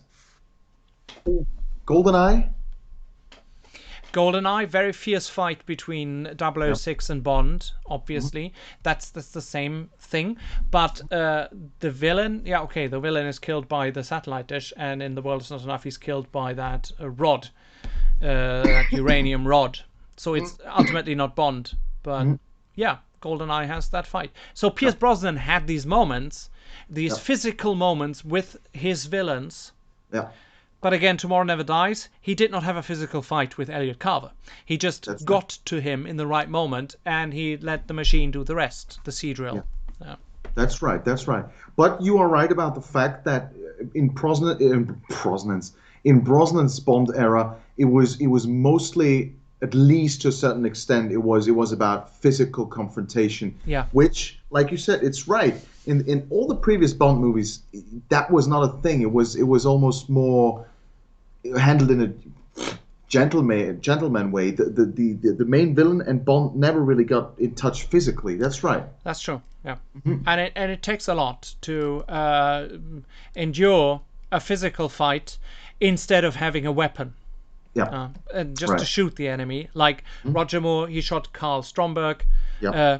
Easy way to go. I think Roger Moore shot most of his villains at the end. Scaramanga, and Yeah. But Pierce Brosnan really was the physical side of Bond. And I mean, the fight between 006 and Bond at the end of the satellite dish. That was really something, also from a sound design point of view. Yes, You feel the punches. Tomorrow Never Dies, the same when he fights with Götz Otto as the henchman. They had to trim down the sound design because it was too violent. Right. Oh, yeah, with the crackling of the cracking of the jaw. Yeah, exactly. The sound of the punches, they had to be adjusted because they were too violent and too real. So, yeah, it was in many ways a real portrayal of physical confrontation. Absolutely. Yes, right. Great. Fantastic. So this is the last picture in the slideshow. Lovely picture of Pierce. Publicity still from Die Another Day. Do you remember the day when it was announced actually that Pierce Brosnan would not continue as Bond? How big was the impact on you back in those days? I don't remember that. Okay. Don't remember that at all. I was gutted. I remember I was gutted. Where did the story first break? I can't remember the specifics, but I know that I really, after The World's Not Enough, I really started to love Bond. I loved Pierce Brosnan. For me was Bond. Yeah. And so that was really, I was like, oh no, come on. That's my world. That's my escapism world. And now that and I was already, I had a sort of a weird premonition that it wouldn't be the same after that point. And when I saw the announcement of Daniel Craig as Bond, then I knew, okay, now my time is with Bond is over, really. Okay, but you've at least seen some of the Craig Bond films. I know you've seen Spectre because you had to review it for your radio station. Yes, right. I've seen all of them with the exception of Quantum of Solace because you warned me to not watch them. And actually, it was only by accident or by chance, really, because I bought the Bond box that was up until Spectre. Yeah. And then I had a week holiday, and I just started with Dr. No, went all the back catalog. And then I watched Die Another Day, and I said, "Oh, I want to keep going. Let's give it a try, so you know what you're talking about." And I never intended to watch the Craig Bond movies, and it was even a bigger disappointment than I could imagine. Okay. I found all the films really, really terrible, I have to say. Okay. Well, I'm still on board with the Bond franchise. I still like what they do, but yeah, my opinion has shifted in some parts from how the franchise is handled, how the films are constructed. And once I realized that they were going for a story arc that ties several films together. I was certainly careful with my evaluation of the individual films. Quantum I didn't like. I don't like Quantum at all. Also, for a rewatch, it has no big value for me because it was the first time ever I came out of the cinema with a roaring headache. And I don't want to tie an experience like that to a film that I saw. So I want my escapism. I demand my escapism. I got that with all the Brosnan films, and I never came out of the cinema with any physical pain. No. Quantum of Solace, I came home with a roaring headache. And I thought myself, why? Yeah. Why was that necessary? Yeah. So, and still I can find very interesting things in the Daniel Craig tenure. And I'm certainly looking forward to No Time to Die. I wouldn't be a real fan if I wouldn't, or I couldn't manage a YouTube channel if I wouldn't shed a light on these things and, well, deal with them. Yeah. Yes, right. Bye, Jorid, by the way. Thank you very much for joining. Thank you, Jorid. Thank you for joining. We will do something more soon. We're probably going to do Live and Let Die. Hope to see you back then. All the best for you. Hope to see you soon in person again when all this lockdown shit is finished. Definitely. Yeah. Yeah. Okay. It's almost, well, it's 11:30 here. Yeah. I have a pizza in the oven since 8 o'clock. Wow, that's going to be well done. Well, the oven isn't on. It's just waiting. Obviously. That's my late night snack. Oh, well, by all means. This was really fun. A lot of fun, yes. It was every Thursday. It was really, really fun. And I have to say, I thank you very much for all the work you did and for starting this, because I have to say in the last couple of weeks, I love doing these, and after one was done, I was already looking forward to the next one, also talking to all you guys, and that was really fantastic experience. Me too. Absolutely. It is always a lot of work to put these together. Yes. We certainly won't stop. We will do more because I'm enjoying myself immensely, and I can see that you guys are enjoying it. So that's really the greatest pleasure that I can get out of this, that you guys comment on the work we do here, and this really proves to me that this is a great thing that we're doing. And anyway, there is nothing else to do. There is no Bond film on. We have to stay at home, parts of us in Europe. So, hey, and it's the same as if we would get together and throw the film into the player and have a watch party. Absolutely. The only difference is we're doing it virtual. And I think it's a great thing, and we should continue, definitely. Maybe not every week, but every 2 weeks or every 3 weeks or something. Because there is a lot coming to the channel before Christmas. So if you haven't subscribed yet, please subscribe and like whatever you see. Like Yannick's channel and Yannick's work. Because he's a brilliant composer, and I'm still trying to make him cry. He's a brilliant composer and does great music he scored parts of my life. So that's really a great thing. That's something, yeah. You crying already? No. You know what the funny thing is, I'm a very emotional person, but I seldom cry. I'm a very emotional person myself, and I always cry.